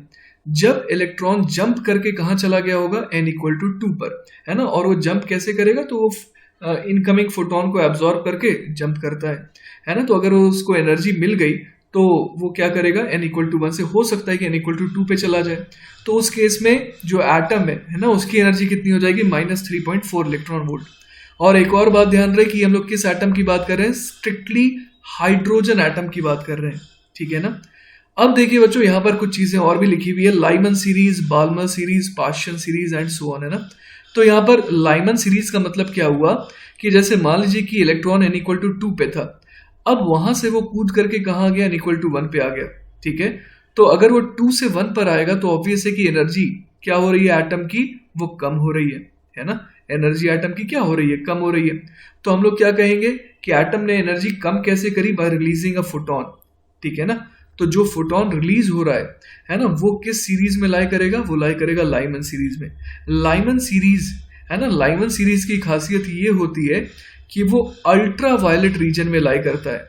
उसी तरीके से लाइमन सीरीज के और लाइंस को देखते हैं, है ना। लाइमन सीरीज के और लाइंस कैसे हो सकते हैं, जैसे कि कहीं से भी पार्टिकल, वो जो इलेक्ट्रॉन है वो कूद करके कहाँ जाए, n=1 पर आ जाए, चाहे n=3 पे था, n=4 पे था, कहीं पर भी था, वो अगर वहां से जंप करके कहाँ पर आ जाए, n=1 पर आ जाए, तो वो जो फोटोन निकलेगा वो लाइमन सीरीज का फोटोन होगा ना, मतलब वो अल्ट्रा वायलेट होगा। उसी तरीके से अगर ट्रांजिशन होता है किसी भी n से 2 पर, है ना, अगर n=3, 4, 5, 6 एंड सो ऑन, इन सबसे इलेक्ट्रॉन कूद करके n=2 पे आ रहा है, तो जो फोटोन निकलेगा वो कहलाएगा इन द बार्मर सीरीज, और वो विजिबल रीजन में लाई करता है। क्लियर है ये बात। इसके अलावा अगला हो जाता है पार्शियन सीरीज, और ये होता है इंफ्रारेड, ठीक है। तो हम लोग यहाँ पर समझ पा रहे हैं कि अल्ट्रावायलेट, विजिबल, इंफ्रारेड, है ना, ये सारे जो फोटॉन्स निकल रहे हैं उसका नेचर बता रहा है ना। तो अब एग्जैक्टली क्या कलर होगा, जैसे बार्मर सीरीज में भी हम लोग देख पा रहे हैं कि अलग अलग यहाँ पर ट्रांजिशंस हो सकते हैं ना, तो उन ट्रांजिशंस के हिसाब से अलग अलग कलर दिखाई दे सकते हैं, ठीक है। अगर ज्यादा एनर्जी रही तो ब्लू कलर दिखेगा, अगर कम एनर्जी रही तो रेडिश तरफ दिखेगा ना। तो यहाँ पर देखिए इंपॉर्टेंट बात और भी क्या क्या है जो आपको याद रखनी चाहिए, वो ये है कि किस तरीके से, है ना, अलग अलग शेल्स के केस में, है ना, n=1, n=2, n=3, इनके केसेस में जो है एटम की एनर्जी चेंज करेगी। जैसे पहले -13.6, फिर -3.4, फिर -1.5, -0.85 और फाइनली 0। क्लियर है ये बात। और ये जो भी एनर्जीज है बच्चों, ये किस में है, इलेक्ट्रॉन वोल्ट में है। इसके अलावा बच्चों एक और चीज देखिए, the state of N atom, है ना, एटम का स्टेट कब with the lowest energy is called its ground state, है ना। जब इलेक्ट्रॉन कहां पर होगा, n=1 पे होगा, तब हम लोग कहेंगे कि जो एटम है वो अपने ग्राउंड स्टेट पर है ना, वो उसकी लोएस्ट एनर्जी के करस्पॉन्डिंग स्टेट है। The states with higher energies are called excited states, ठीक है। Thus the energy of hydrogen atom in the ground state वो कितना हो जाएगा, -13.6 इलेक्ट्रॉन वोल्ट। और n=2 मतलब फर्स्ट एक्साइटेड स्टेट, पहली एक्साइटेड स्टेट, उस केस में एटम के पास एनर्जी कितनी होगी, -3.4 इलेक्ट्रॉन वोल्ट। नेक्स्ट आ जाते हैं बच्चों हाइड्रोजन स्पेक्ट्रा पे। तो जो हम लोगों ने डिस्कशन करा उसी को रिवाइज करेंगे भी। If an electron makes a jump from the mth orbit to the nth orbit, है ना, m is greater than n, है ना, हायर एनर्जी लेवल से वो लोअर एनर्जी लेवल पे अगर जंप करेगा तो क्या होगा, तो energy of the atom changes from em to en, है ना। और हम लोग जानते हैं कि em माइनस en जो है वो पॉजिटिव आएगा ना। तो em माइनस en जो है अगर ये पॉजिटिव है तो इतने ही अमाउंट का फोटोन जो है वो क्या होगा, बाहर निकलेगा, है ना। तो वही यहाँ लिखा है कि this extra energy is emitted as a photon of electromagnetic radiation, ठीक है। द करस्पॉन्डिंग वेवलेंथ, अब वेवलेंथ कैसे निकाले, तो हमें पता है कि एनर्जी बराबर hc/λ होता है, तो 1/λ बराबर क्या हो जाएगा, एनर्जी अपॉन hc, और एनर्जी कितनी, em माइनस en। अब यहाँ पर अगर हम लोग डेटा भरते हैं ना em और en की, तो कुछ ऐसा आ जाएगा, और 1/λ बराबर आ जा रहा है, इन सबको अगर मैं कांस्टेंट कह दूं तो ये बन जाएगा r/z² 1/n² माइनस 1/m², है ना। यहाँ पर r क्या है, r देखिए ये है ना, इस पूरे को जो है r कहा गया है, ठीक है ना। तो r की वैल्यू क्या हो गई, m e⁴ h³ into c, ठीक है। तो देखिए बच्चों ये जो r है ना, इसको क्या नाम दिया गया है, रिडबर्ग कांस्टेंट नाम दिया गया है, ठीक है। Putting the values of different constants, the Rydberg constant capital R comes out to be 1.0973 into 10 to the power 7, है ना. And equation this is an excellent agreement with the experimental formula. ठीक है ना. एक्सपेरिमेंटल फॉर्मूला जो है वो कौन सा था? तो वो फॉर्मूला बच्चों ये था ना, ये हम लोगों ने देख रखा है, राइट. तो ये एक्चुअली हाइड्रोजन सैंपल के लिए जो है ना, ये जो फॉर्मूला था वो डिराइव करा गया था, है ना. और इसका क्रेडिट जाता है एक्चुअली बाल्मर को, है ना. तो उन्होंने जो है सोचा था, फिगर आउट करा था कि ये जो वेवलेंथ्स है ना 656.3, 486.1 एंड सो ऑन, ये जो 4 वेवलेंथ्स थी, तो इनको जो है इस तरीके के एक फॉर्मूले में उन्होंने फिट करने का सोचा था. ये जो फॉर्मूला ये थोड़ा सा मॉडिफाइड वर्जन है ना. यहाँ पर रिडबर्ग जी ने उनकी मदद की और थोड़ा सा इस तरीके के फॉर्मूले में उन्होंने फिट करा था. तो बच्चों in terms of the Rydberg constant, है ना, जिन्होंने बाल्मर के फॉर्मूले को, है ना, थोड़ा सा मॉडिफाई करके इस फॉर्मेट में कन्वर्ट किया था. The energy of the atom in the nth state is E is equal to minus RHCZ square upon n square. और इसी वजह से बच्चों quite often the energy of the atom is mentioned in unit of Rydberg. ठीक है. And energy of 1 Rydberg means minus 13.6 electron volt. And it is useful to remember that RHC is equal to 13.6 electron volt. ये जो अभी हम लोगों ने देखा, ये बहुत आपको हेल्प करेगा क्वेश्चंस को सॉल्व करने में ना. अभी हम लोग देखने भी वाले हैं ऐसे क्वेश्चंस. और वैसे भी बच्चों आपको अभी मैंने पढ़ाया था ना कि एनर्जी जो है ना, वो क्या होती है? एनर्जी जो है वो होती है -13.6 Z square upon n square, है ना. तो यहाँ पर हम लोग देख पा रहे हैं बच्चों कि ये जो RHC वाला टर्म है ना, यही तो हम लोगों ने देखा था अभी कि कितना आ रहा था, 13.6 आ रहा था, है ना. तो ये RHC की वैल्यू क्या आ गई? 13.6 इलेक्ट्रॉन वोल्ट आ गई, है ना. और हम लोगों ने ये भी देखा था कि energy is proportional to Z square upon n square. और E1 जो है ना हाइड्रोजन एटम के लिए, जो n इक्वल टू 1 के करस्पॉन्डिंग जो एटम की एनर्जी वो कितनी आ रही थी? -13.6 इलेक्ट्रॉन वोल्ट. क्लियर है ये बात? चलिए बच्चों, तो नेक्स्ट सवाल देखते हैं. अगला सवाल है, find the wavelength of the radiation required to excite the electron in lithium 2+ from the first to the third Bohr orbit. और सेकेंड पार्ट है, how many spectral lines are observed in the emission spectrum of the above excited system. तो देखिए बच्चों, अभी हम लोगों ने ऐसा एक डायग्राम देखा था, तो इसका यूज करके ही मैं आपको एक्सप्लेन कर देता हूं. देखिए यहाँ पर क्या बोला है कि किस वेवलेंथ के फोटोन की रिक्वायरमेंट है to excite the electron in lithium 2+. कहां से कहां तक? From the first Bohr orbit to the third Bohr orbit. मतलब इलेक्ट्रॉन शुरू में कहां पर है? इलेक्ट्रॉन जो है ना वो शुरू में एक्चुअली ग्राउंड स्टेट है ना, n इक्वल टू 1 पर है. और उसको कहां जाना है? उसको n इक्वल टू 3 पर जाना है. ठीक है. इलेक्ट्रॉन को यहां से कूद करके इस बार यहां तक जाना है. All right. तो अब देखिए हमें ये समझ में आ रहा है कि एनर्जी जो है ना, एनर्जी जो है एटम की वो क्या होगी? बढ़ जाएगी. तो हम लोग यहाँ पर बोल सकते हैं कि E final minus E initial, है ना, यही तो चेंज आया एनर्जी का इस एटम में. तो ये जो चेंज इन एनर्जी है ये किसने प्रोवाइड करा? उस फोटोन ने प्रोवाइड करा. So this change should be equal to hc upon lambda. Clear है ये बात? अब यहाँ पर देखिए हम लोग E फाइनल को क्या लिख सकते हैं? -13.6 Z square upon n square formula होता है ना. तो लिथियम के लिए Z क्या हो जाएगा? आइए सोचते हैं. Hydrogen, helium, lithium.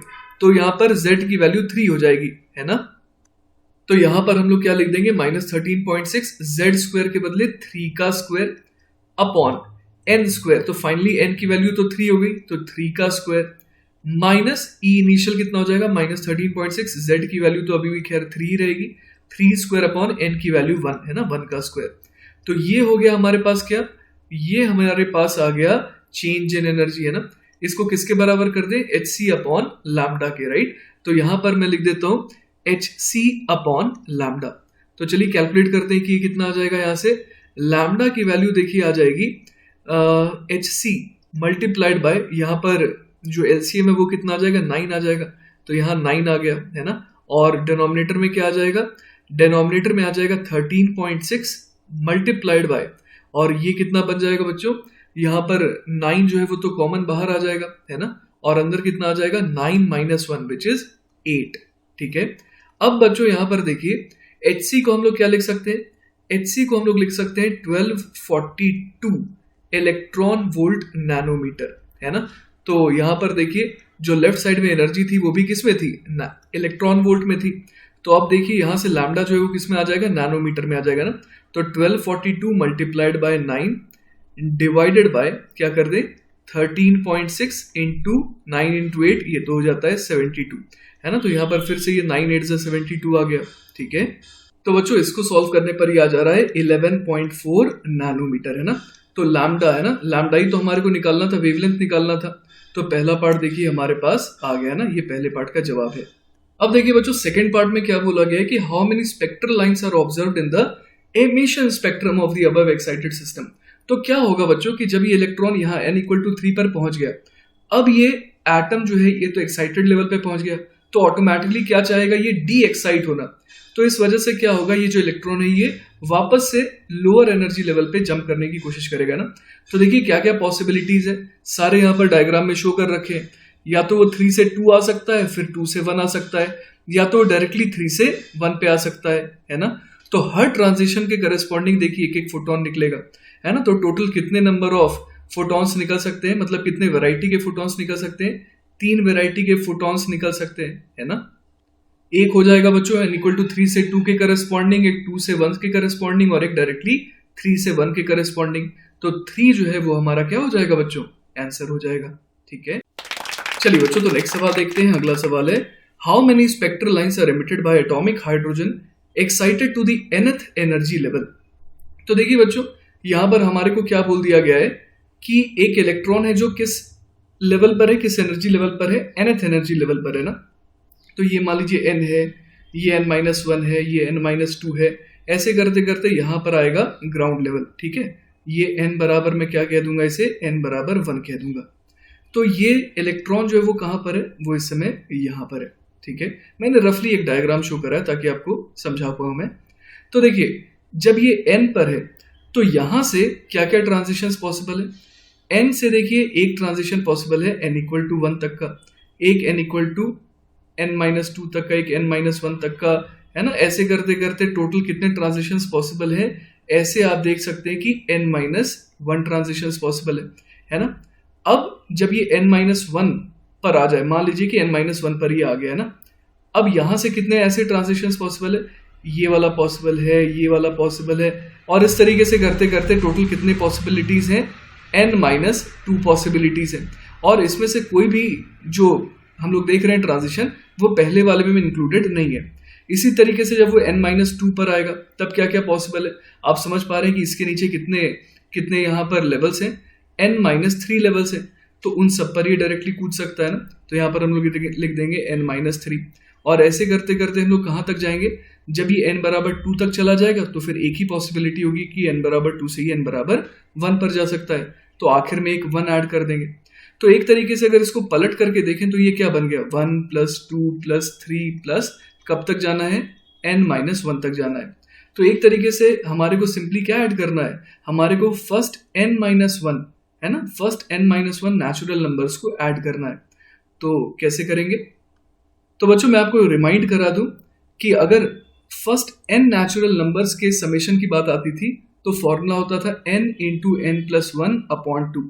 अब लेकिन यहाँ पर n नेचुरल नंबर्स तक नहीं जाना है, कहाँ तक जाना है, सिर्फ n-1 तक जाना है।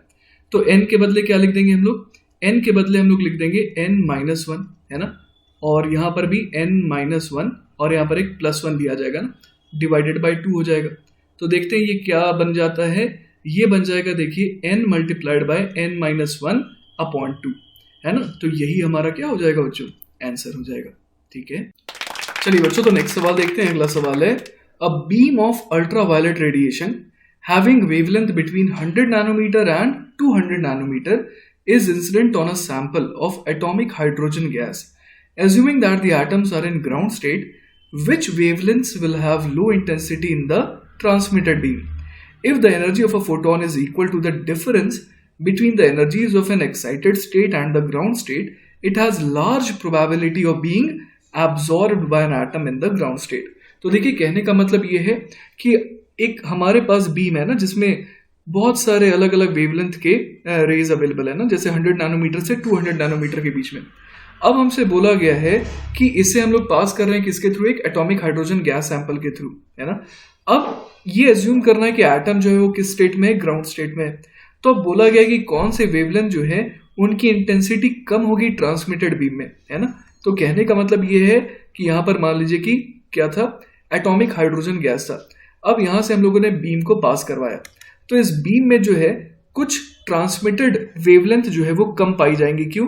क्योंकि उनका इस्तेमाल हो चुका होगा किसमें, ये जो हाइड्रोजन गैस था ना, तो उसमें जो ग्राउंड स्टेट में इलेक्ट्रॉन्स थे वो एक्साइट होने के लिए उन फोटॉन्स का यूज कर चुके होंगे। इस वजह से ट्रांसमिटेड बीम में उनकी इंटेंसिटी क्या हो गई होगी, कम हो गई होगी। तो वही यहां लिखा है कि energy, if the energy of a photon is equal to, किसके इक्वल हो, difference between the energies of an excited state and the ground state. तो फोटोन के पास अगर लकीली उतनी ही एनर्जी हो जितनी रिक्वायर्ड है उस एटम को क्या होने के लिए, एक्साइटेड होने के लिए, तो वो उसे क्या कर सकता है, एब्जॉर्ब कर सकता है ना, लार्ज प्रोबेबिलिटी है। तो अगर वो एब्जॉर्ब हो जाएगा तो ट्रांसमिट होने की चांसेस क्या होंगे, कम होंगे। ठीक है, तो अब बच्चों हम लोग जानते हैं एनर्जी बराबर क्या होता है, hc अपॉन लैम्डा होता है ना। तो यहां पर देखिए हमारे को लैम्डा क्या क्या दे रखा है, 100 नैनोमीटर से लेकर के 200 नैनोमीटर तक के वेवलेंथ्स अवेलेबल है। तो सबसे पहले देखते हैं कि बाउंड्री क्या है लैम्डा की। तो जैसे अगर मैं 100 नैनोमीटर की वैल्यू लैम्डा में रख दूं, है ना, तो एनर्जी करस्पॉन्डिंग टू 100 नैनोमीटर वाला कितना आ जाएगा, तो आ जाएगा 1242 electron volt nanometer divided by 100 nanometer. तो ये कितना आ जा रहा है, देखिए ये आ जा रहा है बच्चों 12.42 इलेक्ट्रॉन वोल्ट। इसी तरीके से हम लोग समझ पा रहे हैं कि एनर्जी करस्पॉन्डिंग टू 200 नैनोमीटर वाले का कितना हो जाएगा, 1242 इलेक्ट्रॉन वोल्ट नैनोमीटर, इसको डिवाइड कर देंगे किससे, 200 नैनोमीटर से। तो ये कितना आ जाएगा, ये आ जाएगा 6.21 इलेक्ट्रॉन वोल्ट। तो हम लोग देख पा रहे हैं यहाँ पर कि जो वेवलेंथ है वो 100 से 200 नैनोमीटर के बीच की है। तो एनर्जी अवेलेबल कितने से कितने तक की है, 6.21 इलेक्ट्रॉन वोल्ट से लेकर के 12.42 इलेक्ट्रॉन वोल्ट तक की एनर्जी जो है यहाँ पर क्या है, अवेलेबल है। ठीक है, तो अब देखते हैं कि ये जो हमारे को एनर्जी अवेलेबल है उसमें से कौन कौन से एनर्जी के फोटोन हमारे लिए काम के हैं, है ना। तो बच्चों आपको याद होगा मैंने कहा था कि ये सीरीज, ये जो आपको डेटा दे रखा है ना, ये अच्छे से याद रखिए। तो हम लोग समझ पा रहे हैं कि E1 जो है वो -13.6 इलेक्ट्रॉन वोल्ट है, E2 जो है -3.4 है और E3 जो है वो -1.5 इलेक्ट्रॉन वोल्ट है। तो ग्राउंड स्टेट में हमारे पास इलेक्ट्रॉन्स है ना। तो अगर फोटोन आएगा तो वो ये जो इलेक्ट्रॉन है ये उससे एनर्जी लेकर के n = 2 पे जा सकता है, 3 पे जा सकता है, और चेक करते हैं कि और कहाँ तक जा सकता है ना। तो अगर n = 2 तक के जाने की बात करें तो कितने एनर्जी का फोटोन उसे चाहिए, 13.6 है ना, सॉरी 13.6 -3.4 है ना, यही डिफरेंस चाहिए। तो ये कितना आ जा रहा है, ये आ जा रहा है देखिए 10.2 इलेक्ट्रॉन वोल्ट। तो क्या 10.2 इलेक्ट्रॉन वोल्ट का कोई फोटोन अवेलेबल होगा, बिल्कुल होगा, क्योंकि हमने देखा है कि यहाँ पर 6.21 से लेकर के 12.42 इलेक्ट्रॉन वोल्ट तक के फोटॉन्स अवेलेबल है ना। तो 10.2 इलेक्ट्रॉन वोल्ट ये एनर्जी वाला जो फोटोन है इसके चांसेस काफी बढ़ जाते हैं एब्जॉर्ब होने के। इसके अलावा देखते हैं ये जो इलेक्ट्रॉन है क्या ये n = 2 तक जा सकता है। तो अगर n = 2 तक ले जाना है तो हम लोग समझ पा रहे हैं कि फोटोन के पास एनर्जी कितनी होनी चाहिए, 13.6 में से कितना घटा देंगे, 13.6 में से हमें घटाना होगा 1.5 है ना। तो ये कितना आ जाएगा, ये देखिए आ जा रहा है 12.1 इलेक्ट्रॉन वोल्ट। क्या 12.1 इलेक्ट्रॉन वोल्ट अवेलेबल है, बिल्कुल अवेलेबल है। 12.42 इलेक्ट्रॉन वोल्ट तक के फोटोन अवेलेबल है ना। तो देखिए इस एनर्जी के करस्पॉन्डिंग में जो फोटोन है वो भी एब्जॉर्ब हो सकता है। अब n = 1 से क्या ये n = 4 तक जा सकता है, आइए चेक करते हैं। तो n = 4 के लिए एनर्जी कितनी होगी, -0.85 इलेक्ट्रॉन वोल्ट। तो 13.6 में से अगर मैं घटा दूं कितना, 0.85 इलेक्ट्रॉन वोल्ट, तो ये कितना आ जा रहा है, तो देखिए ये आ जा रहा है 12.75 इलेक्ट्रॉन वोल्ट। क्या 12.75 इलेक्ट्रॉन वोल्ट इतने एनर्जी का कोई फोटोन होगा, तो नहीं होगा ना, क्योंकि मैक्सिमम एनर्जी कितनी है, 12.42 इलेक्ट्रॉन वोल्ट है।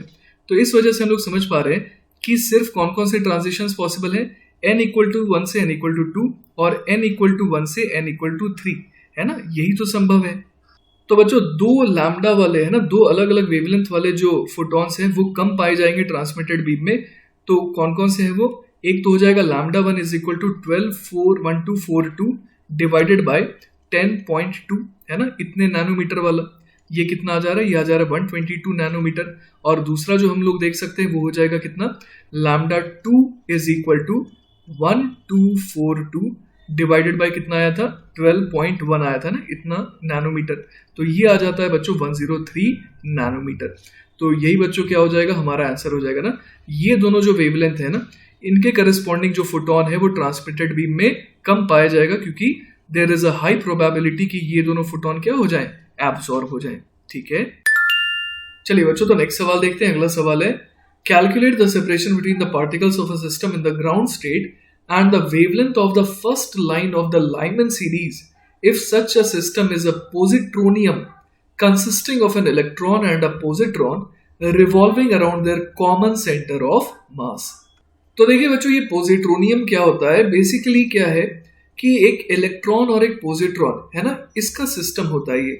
ठीक है, पोजिट्रॉन का क्या होता है, तो पोजिट्रॉन बिल्कुल इलेक्ट्रॉन जैसा ही होता है, बस उसका चार्ज जो है वो क्या हो जाता है, प्लस ई हो जाता है ना, इंस्टेड ऑफ माइनस ई वो प्लस ई हो जाता है। तो आप समझ पा रहे हैं कि यहाँ पर हम लोग देख सकते हैं कि ये जो दो मासेस है दोनों के सेम है ना, तो इनका जो सेंटर ऑफ मास है बिल्कुल बीचों बीच आएगा। तो इसी सेंटर ऑफ मास को सेंटर मानते हुए है ना, ये दोनों क्या करते हैं, ये रिवॉल्व करते हैं। ठीक है, और एक और बात मैं बता दूं कि ये जो पोजिट्रोनियम है ना, ये एक्चुअली बहुत ही अनस्टेबल होता है। It lasts only for around 10 to the power -6 second before the two particles annihilate one another and disappear। ठीक है, तो चलिए सोचते हैं इसके लिए क्या हम लोग यूज कर सकते हैं। तो बच्चों सबसे पहली चीज जो मुझे नजर आ रही है वो ये है कि अगर मैं किसी एक को देखूं है ना, किसी भी एक को देखूं, तो जैसे कि मान लीजिए मैं इलेक्ट्रॉन को देख रहा हूं, तो उस पर जो लगने वाला अट्रैक्टिव फोर्स है, it will play the role of centripetal force है ना। हमेशा ये दोनों एक दूसरे के डायमेट्रिकली ऑपोजिट एंड्स पर रहेंगे। तो क्या लिख सकते हैं हम लोग, K into E divided by 2r का स्क्वायर है ना, r मैंने यहाँ पर रेडियस माना है, इज इक्वल टू क्या लिख देना चाहिए, mv स्क्वायर अपॉन r। यहाँ पर m क्या है, या तो आप मास ऑफ इलेक्ट्रॉन कह लीजिए, मास ऑफ प्रोटॉन कह लीजिए, दोनों पोजिट्रॉन कह लीजिए, बात तो एक ही है।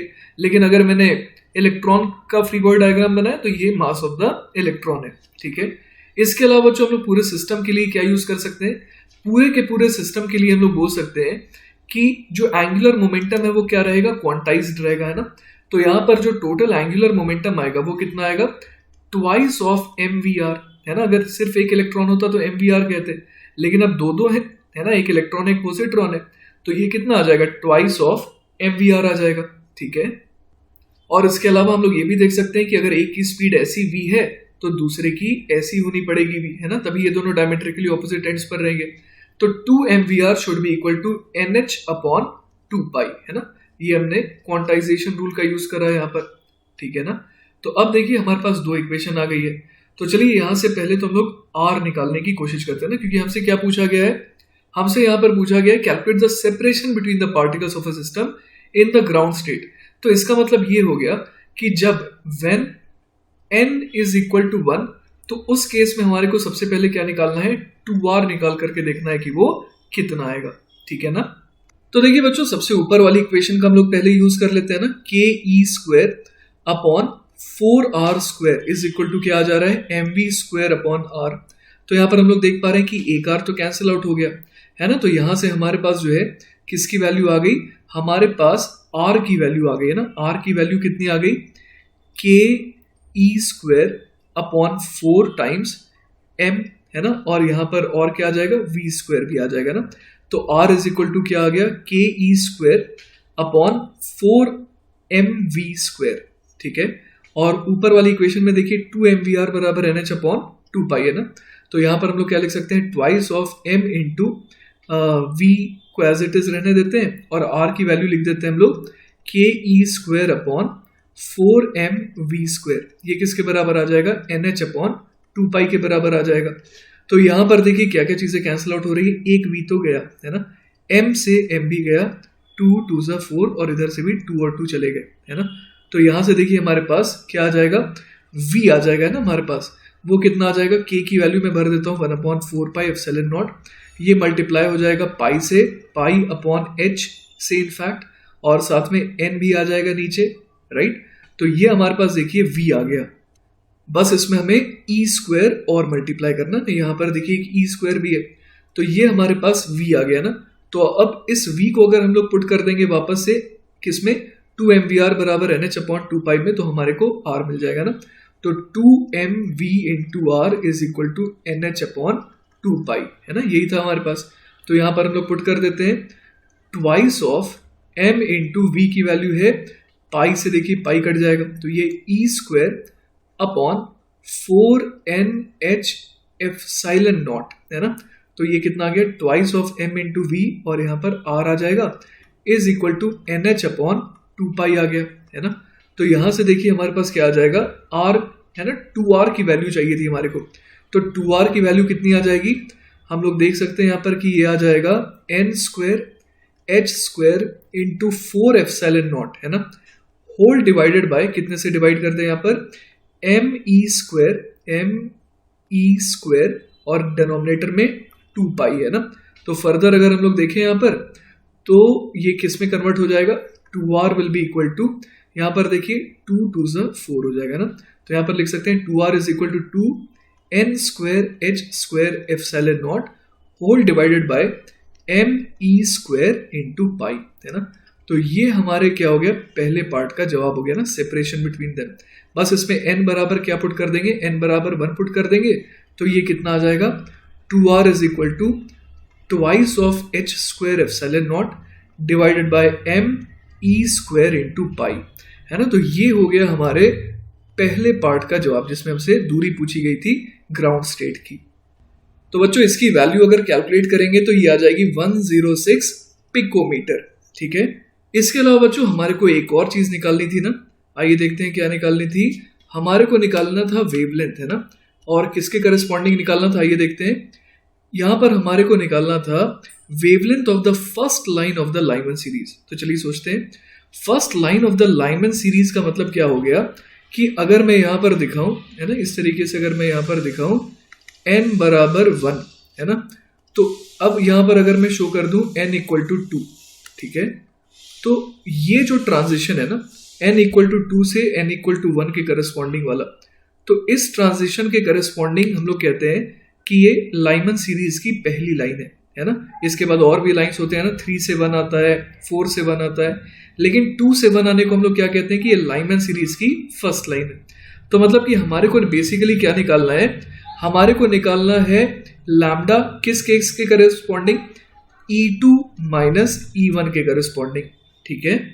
तो देखिए बच्चों अगर हम लोग टोटल एनर्जी की बात करें तो टोटल एनर्जी में क्या क्या चीजें आएंगी, एक तो काइनेटिक एनर्जी आएगी, मतलब twice of half m v square, और उसमें और क्या ऐड करना होगा, पोटेंशियल एनर्जी, जो कि कितनी हो जाएगी k q1 q2 divided by distance, है ना, जो कि 2r है ना। आई होप समझ पा रहे, ट्वाइस आया, डबल, है ना, दो चीजें हैं तो दोनों की काइनेटिक एनर्जी, और ये हो गई पोटेंशियल एनर्जी, है ना, k q1 q2 upon radial distance, मतलब कि जो दोनों के बीच की दूरी है।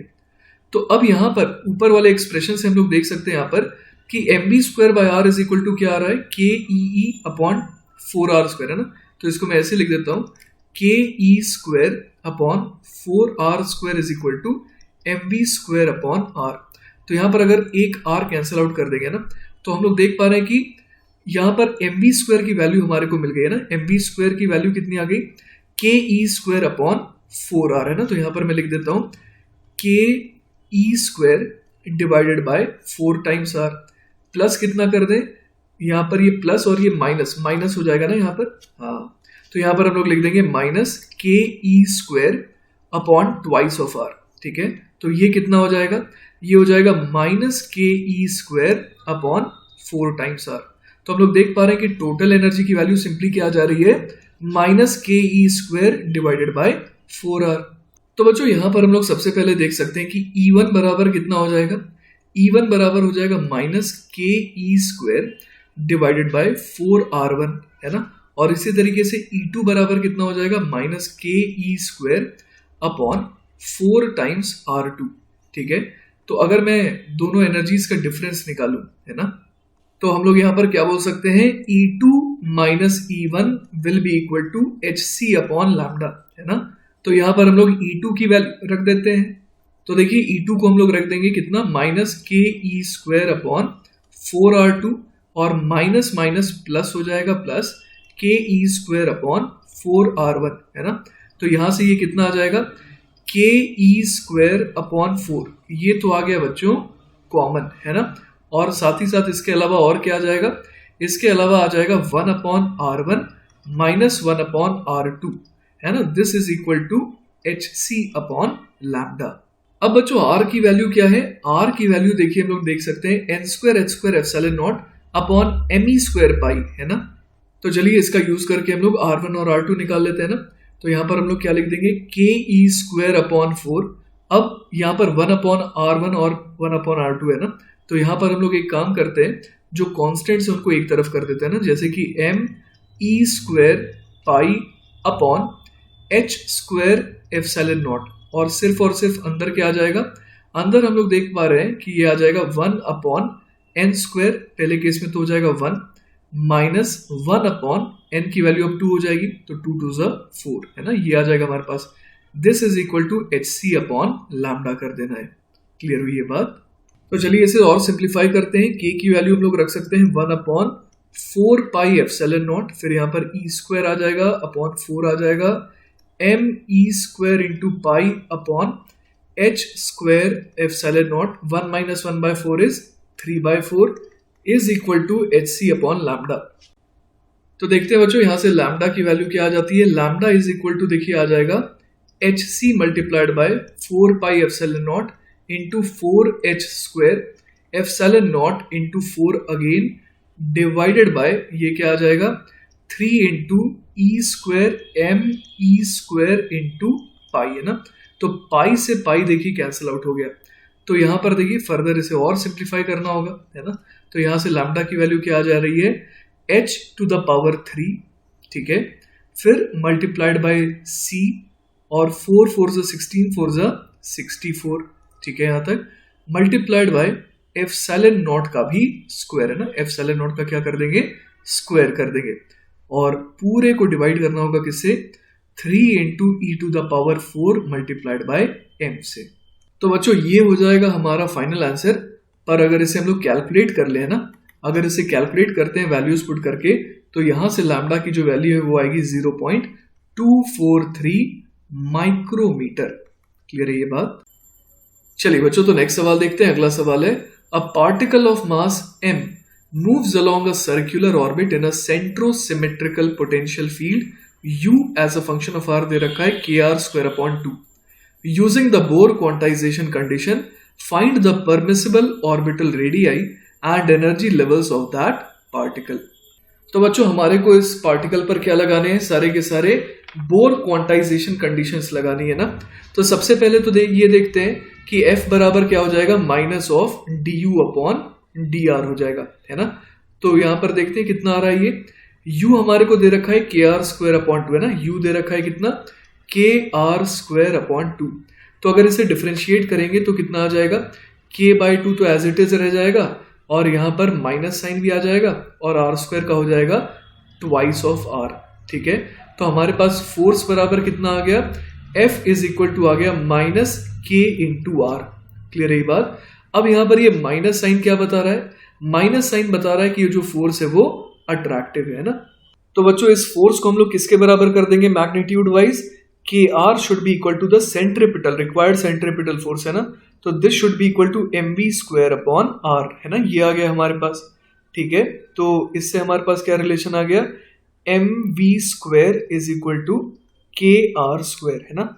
तो ये एक कंडीशन हमारे पास आ गई। अब अगली चीज हम लोग क्या देख सकते हैं, अब हम लोग देख सकते हैं बोर्स क्वांटाइजेशन रूल, है ना। तो अब हम लोग इसके एंगुलर मोमेंटम को क्वांटाइज्ड कर देंगे, है ना। तो mvr should be equal to nh bar, है ना। h बार का मतलब क्या हुआ, h/2π, ठीक है। तो mvr बराबर क्या लिख देंगे, nh बार। तो ये बच्चों आ गई हमारी दूसरी कंडीशन, है ना। तो अब यहाँ पर इन दोनों को सॉल्व करके हमारे को निकालना क्या था, आइए एक बार देख लेते हैं। हमारे को निकालना था परमिसिबल ऑर्बिटल रेडियाई, मतलब r जो है वो as a function of n निकालना है और साथ ही साथ total energy of that particle, है ना, वो भी हमारे को निकालना है एज फंक्शन ऑफ n, ठीक है।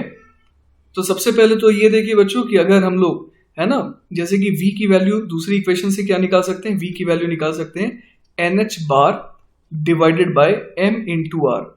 अब इस v की वैल्यू को उठा करके यहाँ पर अगर रख दिए तो हमारे को r मिल जाएगा ना। तो चलिए पुट कर देते हैं यहाँ पर। तो m मल्टीप्लाइड बाय v² कितना हो जाएगा, n² एच बार का square divided by M square R square is equal to आ गया के इंटू आर स्क्वायर, है ना। तो चलिए इसको हम लोग और फर्दर सिंप्लीफाई करने की कोशिश करते हैं। एम से एक एम कट गया, ठीक है। तो आर की पावर 4 देखिए कितना आ गया, ये आ गया एन स्क्वायर एच बार, है ना, डिवाइडेड बाय एम इंटू के आ गया, ठीक है। साथ ही यहां पर बच्चों एच बार के ऊपर एक स्क्वायर भी लगेगा ना, तो यहां पर आर की पावर 4 कितना आ जाएगा, एन स्क्वायर एच बार की पावर 2 डिवाइडेड बाय यहां पर क्या क्या आ गया, एम इंटू के आ गया ना। तो ये हमारे पास किसका एक्सप्रेशन आ गया, आर की पावर 4 का आ गया।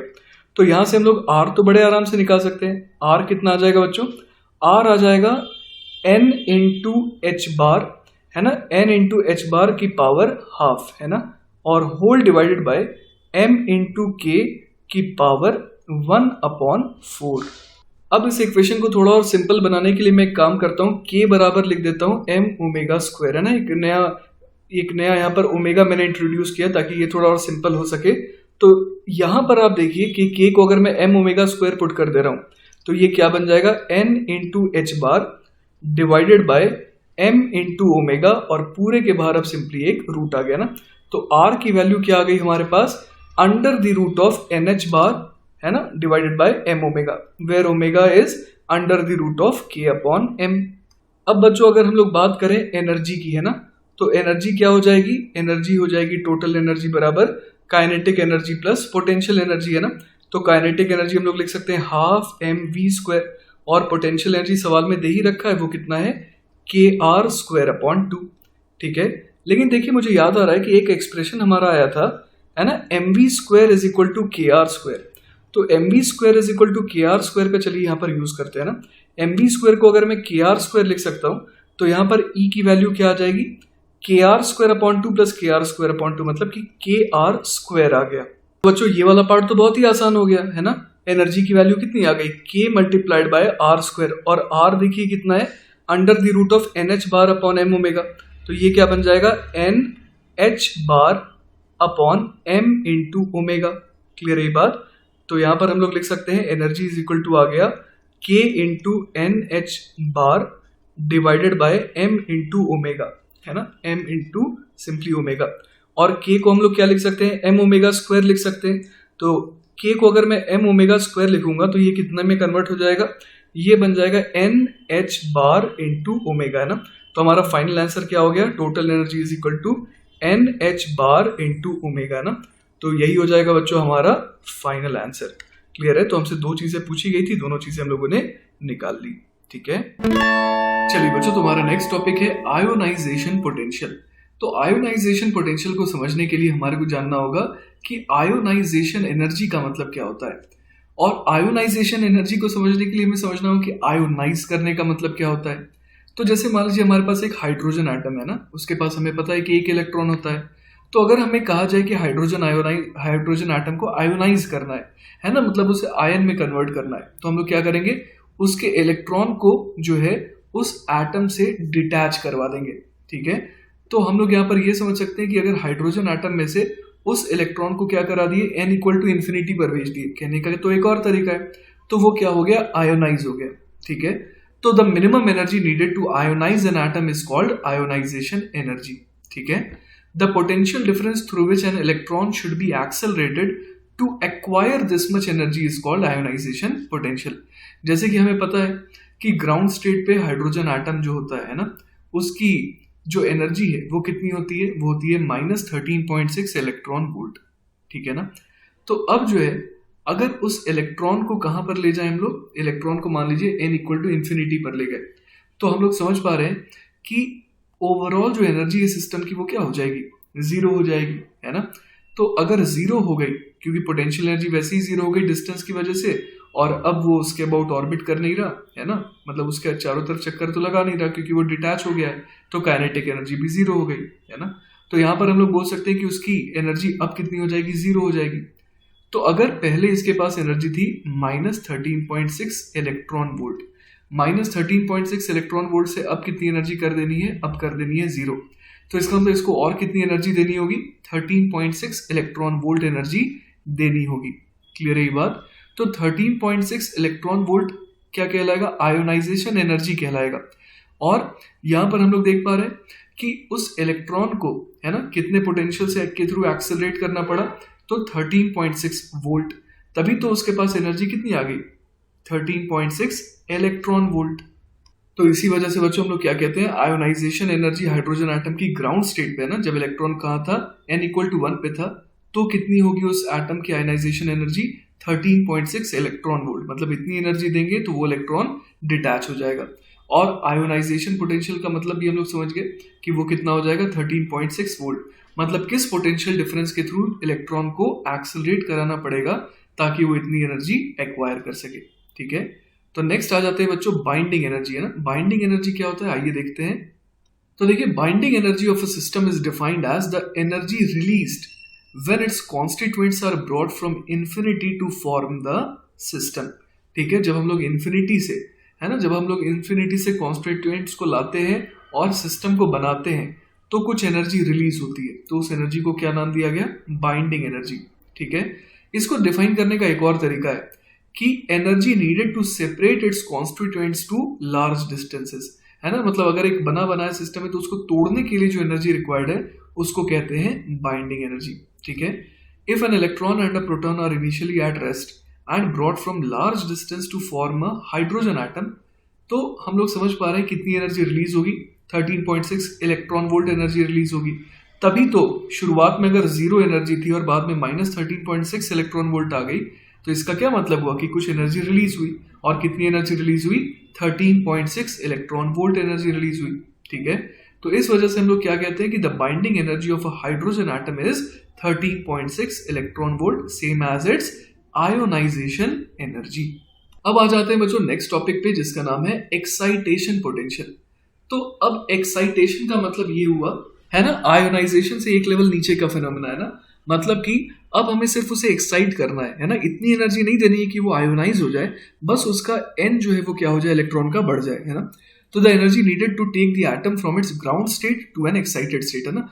एटम जो है वो अपने ग्राउंड स्टेट से कहाँ चला जाता है, एक्साइटेड स्टेट पे चला जाता है। तो उस केस को हम लोग कहते हैं कि उस केस में कितनी एनर्जी मिली, एक्साइटेशन एनर्जी के बराबर of that excited state. For example the hydrogen atom in ground state, है ना, needs 10.2 electron volt to go into the first excited state. हम लोगों ने देखा भी है ना, जो एनर्जी डिफरेंस है वो कितना है, 10.2 इलेक्ट्रॉन वोल्ट का है।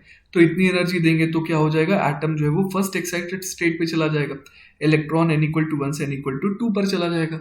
Thus, the excitation energy of a hydrogen atom in the first excited state is 10.2 electron volt.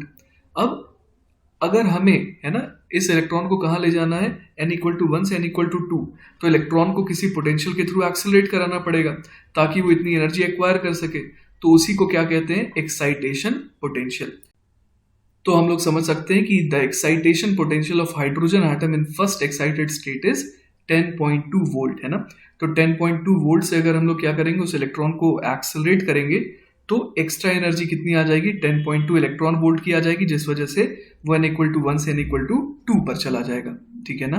तो अब देखते हैं बच्चों एक आसान सा सवाल है, the excitation energy of a hydrogen like ion, है ना, हाइड्रोजन नहीं है ये, हाइड्रोजन लाइक आयन है, in its first excited state is 40.8 electron volt. Find the energy needed to remove the electron from the ion. तो बच्चों सबसे पहले हम लोग रिवाइज कर लेते हैं, एनर्जी का फॉर्मूला क्या होता है, -13.6 Z² n², है ना। ये तो हमेशा ही जो है एप्लीकेबल है। ठीक है, तो हम लोग यहाँ पर देख पा रहे हैं कि हाइड्रोजन लाइक आयन, है ना, जो हाइड्रोजन लाइक आयन है उसके लिए एक्साइटेशन एनर्जी क्या है, 40.8 है। अगर उसे फर्स्ट एक्साइटेड स्टेट पे जाना है, मतलब n=1 से कहाँ जाना है, n=2 पर जाना है, तो एनर्जी कितनी चाहिए उसे, 40.8 इलेक्ट्रॉन वोल्ट चाहिए। तो हम लोग क्या कह सकते हैं कि E2 - E1 is equal to हमें 40.8 इलेक्ट्रॉन वोल्ट दे रखा है। तो इसको चलिए यहाँ फॉर्मूले में रख देते हैं। तो ये कितना हो जाएगा, -13.6 इंटू Z² मल्टीप्लाइड बाय, अब यहाँ पर हम लोग क्या लिख देंगे, 1/4 - 1/1। ठीक है, तो यहाँ से देखते हैं क्या आ जाएगा हमारे पास। देखिए यहाँ पर 13.6 है और 40.8 है, तो ये 3 टाइम्स हो जाएगा, है ना। तो यहाँ पर हम लोग देख पा रहे हैं कि Z² की वैल्यू कितनी आ जाएगी, 3 मल्टीप्लाइड बाय, यहाँ पर डिनोमिनेटर में 4 आ जाएगा और इधर से आ जाएगा 3, है ना। तो z स्क्वायर की वैल्यू देखिए 4 आ गई। तो हम लोग समझ पा रहे हैं कि z की वैल्यू कितनी है, वो तो सिंपली 2 आ गई। मतलब ये कौन सा आयन है, ये है हीलियम प्लस आयन। तो अब हमसे पूछा गया है बच्चों कि कितनी एनर्जी देंगे ताकि जो इलेक्ट्रॉन है ना, वो इस आयन से रिमूव हो जाए, है ना। तो मतलब हमसे आयोनाइजेशन एनर्जी पूछी है।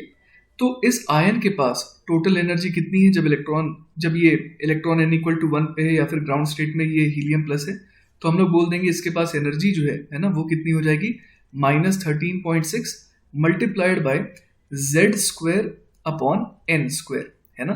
तो ये कितना आ गया, ये आ गया हमारे पास -54.4 इलेक्ट्रॉन वोल्ट। ठीक है। तो अगर इसके पास एनर्जी कितनी है, -54.4 इलेक्ट्रॉन वोल्ट, और हम लोग चाहते हैं इसे आयोनाइज करना, तो हमें कितनी एनर्जी देनी पड़ेगी, +54.4 इलेक्ट्रॉन वोल्ट। तभी तो इसकी टोटल एनर्जी कितनी हो जाएगी, 0 हो जाएगी। तो +54.4 इलेक्ट्रॉन वोल्ट, यही हमारा आंसर भी हो जाएगा। ठीक है। चलिए बच्चों, तो आज के लेक्चर का आखिरी सवाल देखते हैं। सवाल है, average life time of a hydrogen atom excited to n equal to 2 state is 10 to the power -8 seconds. Find the number of revolutions made by the electron on the average before it jumps to the ground state. तो देखिए बच्चों, ये बड़ा प्यारा सवाल है। इसमें basically ये बताया जा रहा है हमारे को कि जो हाइड्रोजन एटम है ना, अगर वो अपने फर्स्ट एक्साइटेड स्टेट पे आ जाता है ना, n इक्वल टू 2 पर अगर इलेक्ट्रॉन चला जाता है, तो वो फर्स्ट एक्साइटेड स्टेट हुआ हाइड्रोजन एटम का। तो उस स्टेट को वो कितने देर के लिए एक्वायर कर पाता है, 10 to the power -8 सेकेंड के लिए ही, है ना। उसके बाद इलेक्ट्रॉन वापस से कूद करके कहा जाता है n इक्वल टू 1 पे, और एटम इसका मतलब आ जाता है वापस से अपने ग्राउंड स्टेट पे। तो हमसे पूछा गया है कि find the number of revolutions made by the electron on the average before it jumps to the ground state. ठीक है। तो देखिए यहाँ पर हम लोग यहाँ पर बोल सकते हैं कि E2 माइनस E1 ये किसके बराबर आ जाएगा, ये बराबर आ जाएगा hc अपॉन लैम्डा के। यहाँ पर ये जो लैम्डा है, ये क्या है, उस फोटोन की वेवलेंथ है जो एमिट हो रही है ना। और इसको हम लोग किसके बराबर कर सकते हैं, h न्यू के, है ना। यहाँ पर न्यू क्या है, फ्रीक्वेंसी ऑफ द फोटोन जो कि एमिट हो रहा है। ठीक है।